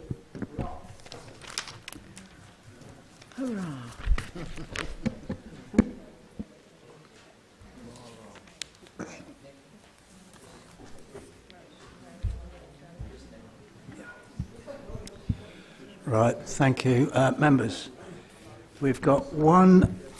Thank you. We have 1 hour left of tonight's 4-hour meeting. I'm just saying that in case there's a number of items that we think can be passed through quite speedily without too much debate, and then we could at least hear the motions. So I'll move on to agenda item 10B, in relation to the Trees and Woodland Strategy. Councillor Hiller, would you like to move the recommendation? Yes, I would, Mr Mayor. Thank you. My recommendation is adoption. As you might expect, I do have an introduction, but if members are minded to go with the recommendation, then I'll resist introducing it. But I will reserve my right to speak if not. Thank you, Mr Mayor. Yeah, that's in order. You can reserve your right to. Will you second, Councillor Simons? Would you second the recommendations? Yeah, happy to second and reserve my right, thank you. Can I call in any other speakers? Is that all agreed then? Thank you. No, we'll take that as accepted then, thank you. Thank you, Councillor Hiller. Agenda item 10C, the Cabinet recommendation in relation to the cultural strategy. Information can be found in the agenda pack. Councillor Allen, would you therefore like to move the recommendation? Yes, indeed. Thank you, Mr Mayor. I am happy to move the recommendation, and I'll use the same approach as Councillor Hiller. If there's a broad agreement, I won't do the presentation, but reserve my right to speak should there be debate. Yes, with any of these items you can sum up, yes. Councillor Howard, will you second and speak now or reserve your right? Thank you, Mr Mayor. Happy to second and reserve my right to speak. Thank you. Are there any other speakers? It's all agreed then, thank you. Thank you, Councillor Allen. Right, where are we now? Yes. Agenda item 10D, Constitution and Ethics Committee. It's to do with the budget and policy, policy framework procedure rules. Information, I'm laughing because it said police information. Policy and Framework Procedure Rules and can be found in the agenda pack. Councillor Fitzgerald, would you therefore like to move this recommendation? Happy to move it, Mr Mayor, and reserve my right to speak if there is debate. Councillor Allen, will you second this? I am indeed happy to second and reserve my right to speak should be necessary. Thank you. Are there any other speakers? That's agreed then, is it? Right, thank you very much. Now, yes, agenda item 10E. Agenda 10E in relation to the civic protocol. Information can be found in the agenda pack, but Councillor Fitzgerald, I understand you no longer wish to move this recommendation. Is that correct? That is correct. Again, in the spirit of collaboration, we'll have another look at this, Mr Mayor, at the Scrutiny Committee, and we'll bring it back to another meeting if that's okay. Thank you very much. Agenda item 10F, in relation to the Gambling Act Statement of Principles. Information again in the agenda pack. Councillor Warren, would you therefore like to move the recommendation? Happy to move the recommendation and reserve my right to speak. Thank you. Councillor Ayres, are you seconding the recommendation and speaking now or later? I'm prepared to second and reserve my right to speak. Thank you. Can I call in any other speakers? Is it agreed then? Thank you. And thank you, Councillor Warren. Agenda item 11. Questions on executive decisions made since the last meeting.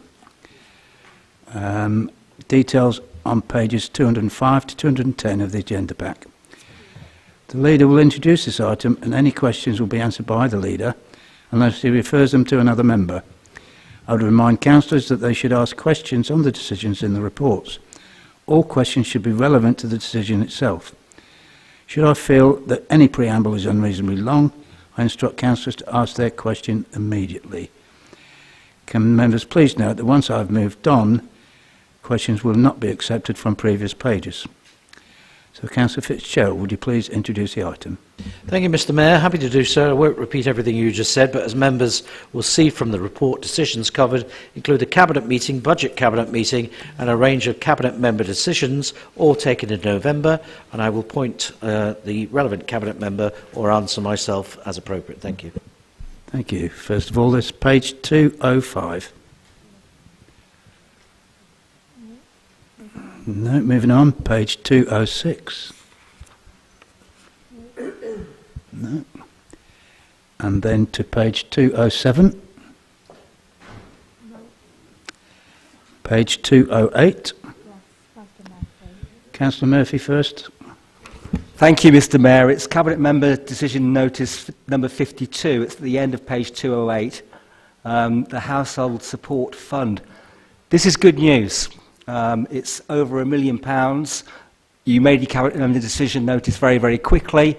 I've written to you about this, haven't had a response, chased up, but this means that we are in a position, in exceptional circumstances, to assist homeless families, to assist homeless single people, and that does include the woman from Eastern Europe who was working for 4.5 years in Peterborough, who we threw out of the temporary accommodation when the COVID rules changed. So I hope you will work with your officers to use this sensibly. Thank you.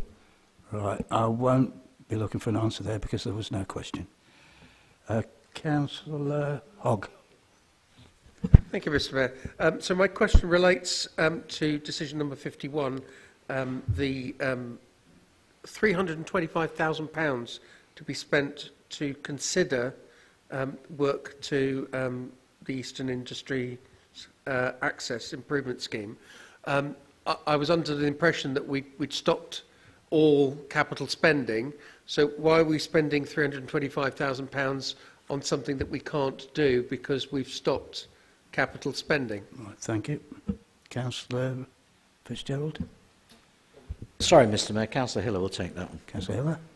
Yes, I'm more than happy to, Mr Mayor. I took the decision to approve this award of £325,000 to continue and complete the full business case and detailed design for Eastern Industries Access Improvement Scheme.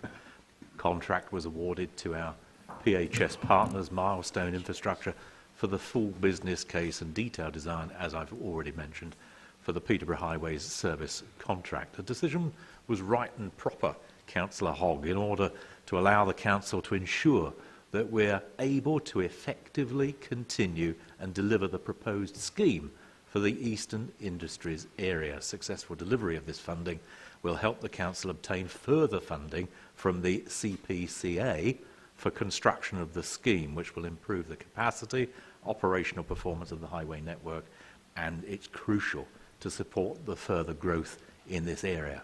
I hope that explains why I took that decision. The decision I took was right and proper. Thank you, Councillor Hogg. So just to clarify, so what you're saying is that this will be wholly funded by, if the scheme goes forward, that we won't have to contribute? Is that what you're saying? That's what I'm saying. Yeah. Okay, that's fine. Okay then, thank you. Page 209. No. And page 210. No, that's empty. Yep, thank you. Agenda item 12. Relation to the record of combined authority decisions detailed in the additional information pack. I'm going to refer any questions to the relevant combined authority rep, and I would remind councillors that they should ask questions on the decisions in the report appendices. All questions should be relevant to the decision itself. Should I feel any preamble is unreasonably long, I'll instruct councillors to ask their question immediately. I will take each appendix in turn, and council members please refer to the title of the decision when asking a question. So Appendix 1. That's a no, thank you. Appendix 2. Councillor Sanford. Yes, thank you, Mr. Mayor. I've got a question on Appendix 2, the Overview and Scrutiny Committee on the 22nd of November. And I'd ask members to click on the link in where it says questions to the Mayor from members of the committee. Because if you click on that link, it takes you to a series of questions that were put to the Mayor of Cambridgeshire. And in his answer to a question from Mr. Doug Dew about the Mayor's priorities, he says that one of his priorities is to introduce a connected, low-cost, light rail system which will connect towns across Fenlands, including Wisbech, March and Peterborough. Now, my question is, I've actually sort of asked some questions to actual officers on this. I understand this is part of a connectivity strategy that the Mayor is working on. But my question to the members, to our reps on the Scrutiny Committee are, could they explain why myself as a Peterborough councillor and a group leader haven't had any briefings on this? I've looked at the agendas for the Growth and Environment Committee. There's been no papers put forward. Right. I'm also aware that the combined authority is developing a local transport plan. When are Peterborough councillors going to be involved and consulted on these important policies that the combined authority is taking forward? Thank you, Councillor Sanford. And Councillors Coles and Chesnowers, I won't be looking for an answer here. The questions are supposed to be on decisions that have been made. If you need to find out an answer to your particular question, you can do it outside this meeting. No, I'm sorry, Mr. Mayor. We can ask questions on any item that is on the agenda. This was an item on the agenda of the Overview and Scrutiny Committee, and I'm asking why our officers have not briefed us on... I actually support the tram project, but I just wish someone would actually brief us please, on it. When you read in the agenda paper, agenda item 12, questions on the combined authority decisions. That's where I've got my advice from. Thank you. Councillor Murphy, please. Thank you, Mr. Mayor. I'm asking about the item 6, the decisions that were made. There's two, one on affordable and social housing. I suppose really the main thrust of the question is, have we sorted out the millions that was lost last year? I don't think so, but I don't know. Can you tell us what's happened to that money? And on the next bullet point, retrofitting pushing the money down to constitute authorities, how much money is being pushed down to Peterborough so we can use this to tackle the climate emergency? Who would like to answer, Councillor Coles or Councillor Coles? Thank you, Mr. Mayor. It's quite difficult to answer that because it was a wide-ranging conversation about early views from the Mayor, and we in the Oversight and Scrutiny Committee would like that level of detail too, but it has yet to be forthcoming. So I think we can take the particular meeting as an introduction to the Mayor's priorities. I think we're going to have to wait a little while until they're fleshed out more formally. Thank you, Mr. Mayor. Right, thank you for that. No further questions, so moving on to Appendix 3. No. And Appendix 4? No. Councillor Murphy? Yep. Yeah, it's on Appendix 4. It's about the decisions on the budget, sort of going back to where we were a minute ago. How much of the 20 million that was lost have we got back? And in the last 2 quarters, how many affordable or social homes have been built in Peterborough? Are you able to answer, Councillor Fitzgerald? I'm just catching up to Appendix 4. Could Councillor Murphy refer to the particular page or section that he's actually talking about? Certainly, will do. So no, they're not page number 20. It can't be 29.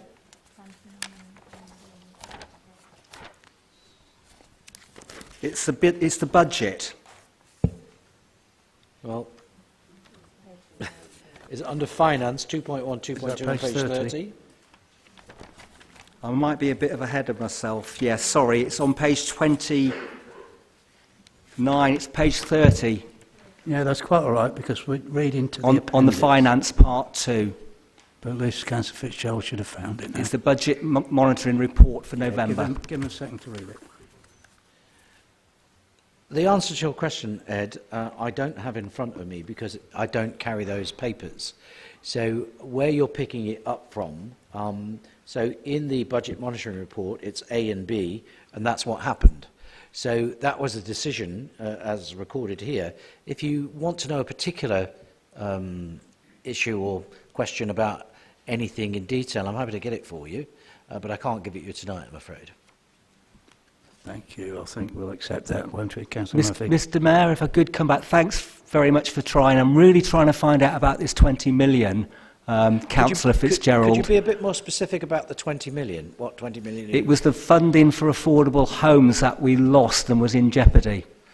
My understanding is, and it was pre my appointment as the Deputy Mayor of the Combined Authority, is that there was some money set aside for social affordable housing, but I understand there's been a government change in the way that funding is spent, and it will come through another source, not necessarily the Combined Authority. I don't think it's lost, but it'll be awarded through Homes England or somebody else now, rather than the Combined Authority. So I think it's just been repurposed, and yes, so it's gone back into government chests, but I expect it to come out through a different vehicle. Thank you. And apologies throughout the evening, Councillor Murphy, but because of the position of your seat, it's rather difficult to see you. But we'll get to you eventually. Right, moving on. Moving on now. Motions on notice can be found on pages 117 to 120 of your agenda packs. And the first one is a motion from Councillor Iqbal in relation to the Windrush generation. Councillor Coyham, I understand that you will be moving Councillor Iqbal's motion on his behalf. I see there is an alteration set out in the additional information pack. Members, is there any objection to letting Councillor Coyham move Councillor Iqbal's motion as altered on his behalf? There's no objection. Thank you. Councillor Coyham, please would you move Councillor Iqbal's altered motion on his behalf as set out in the additional information pack. Thank you, Mr. Mayor. I'd like to take the opportunity to give a background about how this motion came about. Local Labour councillors were invited to a Windrush event at the Millennium Centre in the ward I represent a while ago, which presented a harrowing account of some of the experiences lived by those residents who had come to our shores 71 years ago and found themselves faced with a process which suddenly embedded a deep scar on their hearts, which many have said may never heal. It was from here that our friend, previous councillor Julia Davidson, approached some of us and presented ideas that could be proposed to this chamber in order to help those residents of ours who were from the Windrush generation.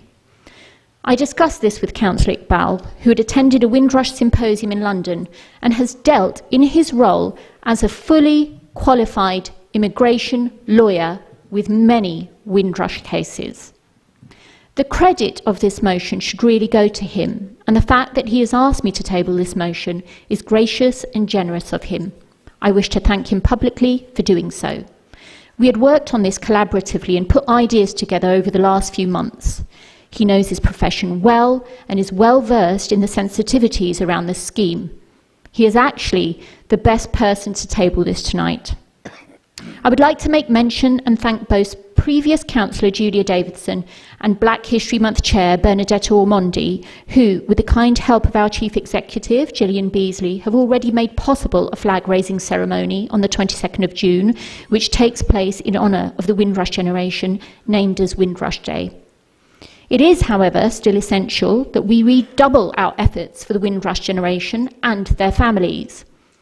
When Her Majesty's Windrush Empire arrived at Tilbury Docks some 71 years ago, little did that generation know what its future held for those that came here upon invitation.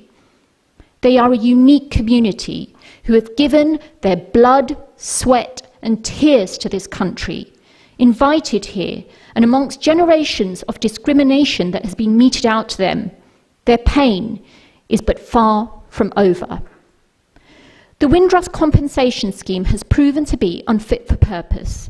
As a result, dozens have died whilst awaiting an outcome for justice. The Windrush scheme has the following flaws. It doesn't cover legal costs. It lacks independence. It requests a potentially unlawful pathway to provide proof, which is unsustainable and unworkable. It forms a stagnancy to provide entitled justice to the Windrush generation. It is a scheme that denies this generation of dignity and demoralises a community. This motion works to bring our communities together and search for a path towards natural justice that only our representatives in Parliament can agree to table, and suggest the viable options that we have been given within our capacity to exercise as a chamber, as a council, and above that, as elected representatives for our constituents that are affected by this, many of whom reside within mine, Councillor Hemraj and Councillor Allen's ward. As the daughter of a migrant, I know too well the vulnerabilities felt when my parents worked hard and gave their all to make Britain their home. It is my home, and I have no reservations in stating that we should all agree that it is the rightful home of the Windrush generation and their families. It is for this very reason that I request the members here to support the motion and give the Windrush generation the justice they so deserve. Thank you, Mr. Mayor. Thank you very much. And Councillor Steve Allen, will you second the motion? And if so, do you wish to speak now or reserve your right to speak later? Thank you, Mr. Mayor. I will second the motion and support the motion. It's delivered by a person other than the person I agreed the amendment with, and so the thrust of the motion is delivered perhaps slightly differently to the conversation I had with Councillor Iqbal. However, let me acknowledge the fantastic contribution to our city by those of the Windrush generation and their descendants. The Afro-Caribbean community have played a special part in Peterborough's civil, civic, commercial and social life since the Second World War, greatly contributing to the excellent degree of cultural diversity and cohesion that we enjoy.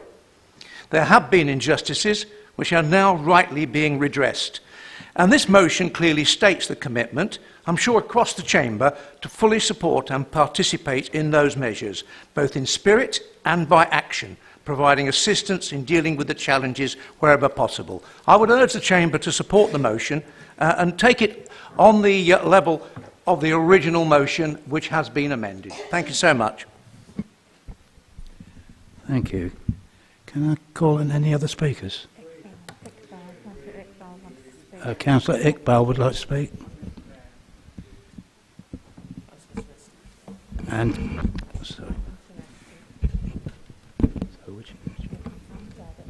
sorry, yes, Councillor Amjad Iqbal. Thank you, Mr. Mayor. In a nutshell, the purpose of this motion is to acknowledge, recognise and appreciate the Windrush generation's contribution to the British society, and most importantly, provide the necessary support to the victims of the Windrush generation residing in Peterborough, ensuring that those who have suffered are treated with dignity and receive the compensation they are due. The motion also is calling upon our MPs to make representations to the government requesting not to cap compensation, waive fees for naturalisation and provide legal aid for those who have been affected. With regret, Mr. Mayor, I have to say that there are concerning weaknesses in the Windrush compensation scheme. According to a legal charity that has called for the programme to be taken out of the Home Office, a report by the Charity Justice titled Reforming the Windrush Compensation Scheme made 27 recommendations after the working group found the scheme suffers from a lack of independence, delays and inconsistencies, and decision-making and lack of experience and cultural understanding amongst case workers. Despite the initial estimate of about 15,000 people being eligible for compensation, as of the end of September 2021, only 864 people have received compensation payments. Mr. Mayor, I could say with certainty and confidence that the Windrush victims residing in Peterborough will be or may be part of the 15,000 people. Mr. Mayor, based on the charity's findings, our local MP, Mr. Bristow, may wish to extend his support by asking a question in the House of Commons regarding the delivery of the compensation scheme and what improvements has the Home Office made regarding the delays and inconsistencies in decision making. Thank you. Thank you. Councillor Seresti. Thank you, Mr. Mayor. I'm going to be extremely brief. I completely support this motion and totally support the idea that we should compensate everyone who has been distressed by this situation. But I just would like to make one point. My community came too. And it wasn't until we joined the European Union, or the Common Economic Market, that things started to improve for the Italian community that worked alongside and suffered with the other communities. And I still have a daughter who, because of the stupid rules and regulations, can't get a British passport. I arrived in England in 1953. I've worked my entire life, paid taxes, national insurance, etc. And yet my daughter is being denied, or has been denied until recently, a British passport because she was born in 1983. And I've had to go upside down, inside out, to try and find evidence that I actually worked in the country. And so, I love what you're trying to do and completely support it, but I don't want you to forget some of the other communities that have found themselves in the same situation, and possibly at least a thought, not suggesting we go and give them money or compensation or anything like that, but at least a thought for everybody that was in it together for God knows how many years. Thank you, Mr. Mayor. Thank you. So that's all agreed then, no dissent. Thank you. So motion to from Councillor Saqib Farouk in relation to green bonds. Councillor Farouk, I understand you have an alteration to your motion as set out in the additional information pack. Members, is there any objection to letting Councillor Iqbal move his motion as altered? No.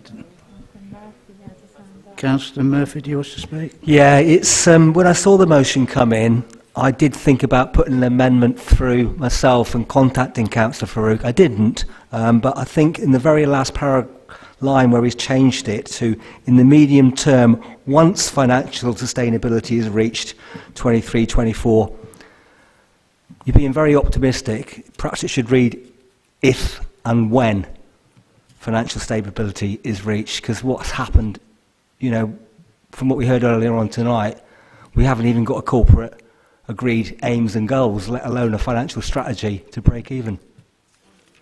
Mayor, could you tell us what's going on? Because he's not even proposed the motion yet, and we started talking about it. Yeah, quite right. Sorry, Councillor. Councillor Sanford, yes. So you asked, did anyone have any objections to the alteration? Yeah, that's true. I suppose that's an answer.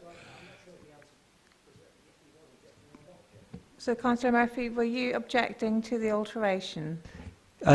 Yeah, it wasn't. It's not a massive one, but you asked, Mr. Mayor, if anybody object to the alteration being moved, yes. And I basically said yes, because I think the wording that's being moved is too optimistic, and as and if might be better. Right, thank you. And then Councillor Murphy, please. Now, throughout the evening, I'm constantly being overspoken. Please respect this chair, not necessarily myself, but respect this chair, and it's not aimed just at you, Councillor Murphy, sorry. So, in that case, Councillor Murphy, if you're objecting, we need to go to a vote on that. Am I correct? I think if I may, Mr. Mayor, there may be a quick way forward if the mover wants to take that word, otherwise I withdraw. Murphy, we are... He just said he's going to withdraw it if the mover doesn't want to change it. So he's not changing it. No, we're not changing it. So, in that case... So, Councillor Murphy, the mover does not wish to alter it. Do you wish to withdraw that? The comment you just made, then, Do you wish the to objection? withdraw your objection, if possible? Okay, I've got two people speaking at me at the moment, but I think what I'd like to do is to not move my objection. Fine, we'll move on then. Thank you very much, yes. So, with no objection, I'll ask Councillor Farouk if he could move his altered motion as set out in the additional information pack. Thank you, Mr. Mayor, and good evening to all members and officers present. I'm delighted to bring you forward the following motion. Peterborough City Council should look to set up a process in the medium term offering green bonds to local residents and businesses, giving them an opportunity to invest into greener Peterborough while earning back on their investments.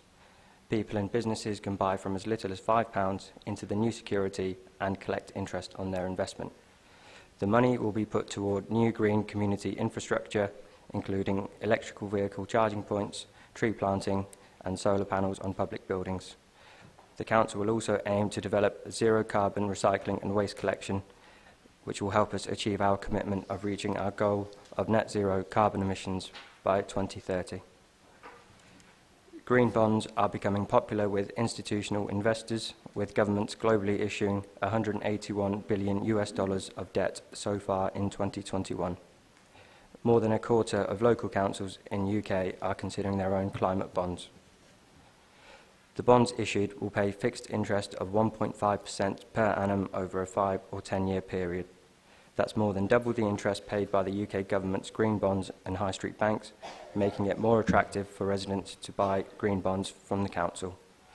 For Peterborough City Council, this interest paid will also be considerably lower than typical loans from state-backed entities. Other authorities who have implemented this scheme have found that many residents and investors have donated back their accrued interest to the council, further increasing funding to use for green initiatives. For Peterborough City Council and its lenders, it will not just be about money. PCC can look at the engagement it will get from local residents. For example, if we get 1,000 investors In the local green bond, we have 1,000 people who are supporting the green projects locally and will do other things in their lives to support the drive to net zero by 2030.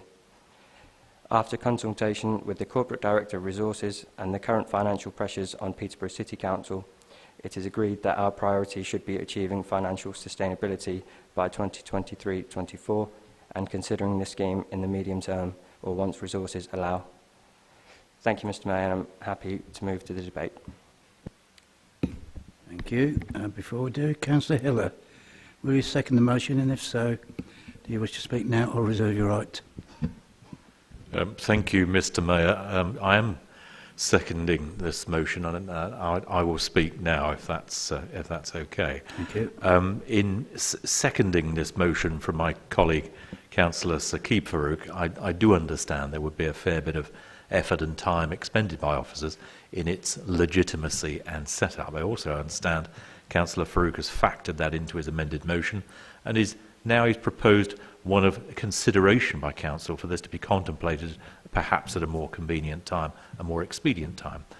With this in mind, I hope members will support this really excellent initiative from a relatively new member of this council. It's not politically motivated, it's just a damn good idea, which I think would benefit the council, it would benefit our environment and those residents wanting both of those things, and in addition, Mr. Mayor, get a good, secure return on any capital they invest.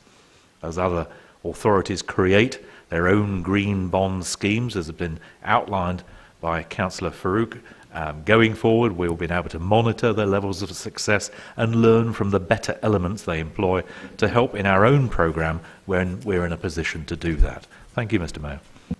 Thank you. I have two speakers listed. Councillor Hock first.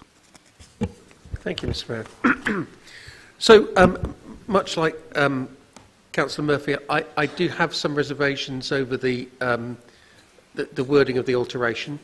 I feel that it kind of smacks a little bit of kind of pushing it into the long grass, and I think this is an amazing opportunity, both for the residents of Peterborough, but also for us as a council, to get something that could be really quite positive. And I do think that the term in the medium term means that essentially this is going to be locked in a box somewhere and not dealt with for quite some time. And I do take on board that we have a lot of challenge. I see that in the Financial Stability Working Group, and I can understand that officers' time and efforts to try and address the issues that we've got has to take priority. But what I don't accept is the fact that we would have to wait to the medium term before starting to look at this. Because from my point of view, I think that this might actually help us in terms of getting back to a position where we want to be. That actually this will reduce borrowing and be able to give us a fund for us to be able to invest in our city. So whilst I understand the priorities, etc., but there has to be a time where there will be a drop-off on the activity that we do in terms of trying to get our budget. It's not going to be constant like this for the next, God forbid, that it's going to be constant like this for the next 2 years with weekly meetings of the FSWG, that there will be a drop-off and there will be less need for officers' time to deal with that, and that could be used to start the motions of this green bond scheme. The other aspect, because of the pushing it into the medium term, this motion prescribes an interest rate of 1.5%. Over the next 2 years, I've not got a crystal ball that knows what's going to happen with interest rates. It may well be that interest rates creep up to 1.25%. And in this case, 1.5% return on your investment is suddenly not looking as good as it does here today now. So as far as I'm concerned, I think we need to look at the spirit of the motion and not be looking to prescribe the 1.5%. But in the round, I think that this motion has a lot to merit for it. I think it's something that we should all be looking to encourage. And as the workload goes down, I think we need to be encouraging officers to start looking at this scheme going forward and not prescribing that it's not looked at until the medium term. Thank you.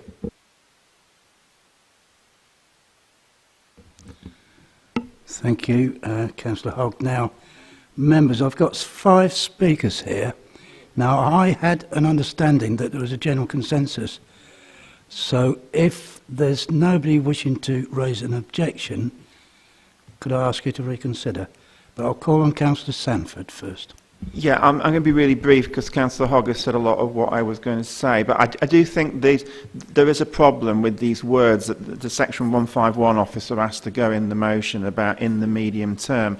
Myself and Councillor Day and Councillor Simons and a number of other councillors are on the cross-party climate working group, and certainly Councillor Nicole Moyer is on that group, has asked our group to look at this whole issue of green finance. I think my frustration is that, you know, in the budget amendment that we agreed at the March 2021 meeting, that there was a section in there about green finance, but not a great deal has happened. You know, can I just remind councillors that we have agreed that not just the council but the whole of Peterborough is going to get to net zero carbon by 2030. We need to sort out our financial problems, but we can't just kick this can down the road. This has got, you know, we've already agreed a more ambitious tree planting target, but we've said we've no money for actually planting the trees. We've talked in our working group about, you know, building more wind turbines, more solar panels, and a whole range of things like that. You know, we need funding for that. People of Peterborough have, you know, we talk about some people being impoverished. There's a lot of people who've got a lot of savings, and at the moment they can't get any return on the savings. So this is an ideal way of giving the council what it needs, giving the climate what it needs, and we shouldn't be kicking the can down the road. We should be getting on with it. Councillor Yazin. Thank you, Mr. Mayor. I'll be very brief. Slight kind of deja vu looking at this motion, because if members cast their memory back to our meeting on the 3rd of March, you'll remember that within the amendment put forward by Councillor Joseph, she actually mentioned bonds. So I am slightly concerned why it's taken us 9 months for this idea to be brought to full council, but nonetheless, I do welcome it, and I hope there's no further delay in implementing it. Thank you. Councillor Shaznawaz. Thank you, Mr. Mayor, and I'll also be brief.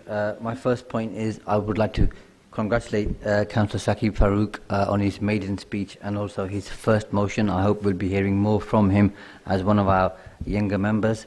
And as has been pointed out before, it's a bit disappointing that we're having to table a motion to enact a previous amendment, because that seems like inefficient time for the council here. This should have been looked at 9 months ago, 8 months ago, 7 months ago, and still here today we've done nothing about it.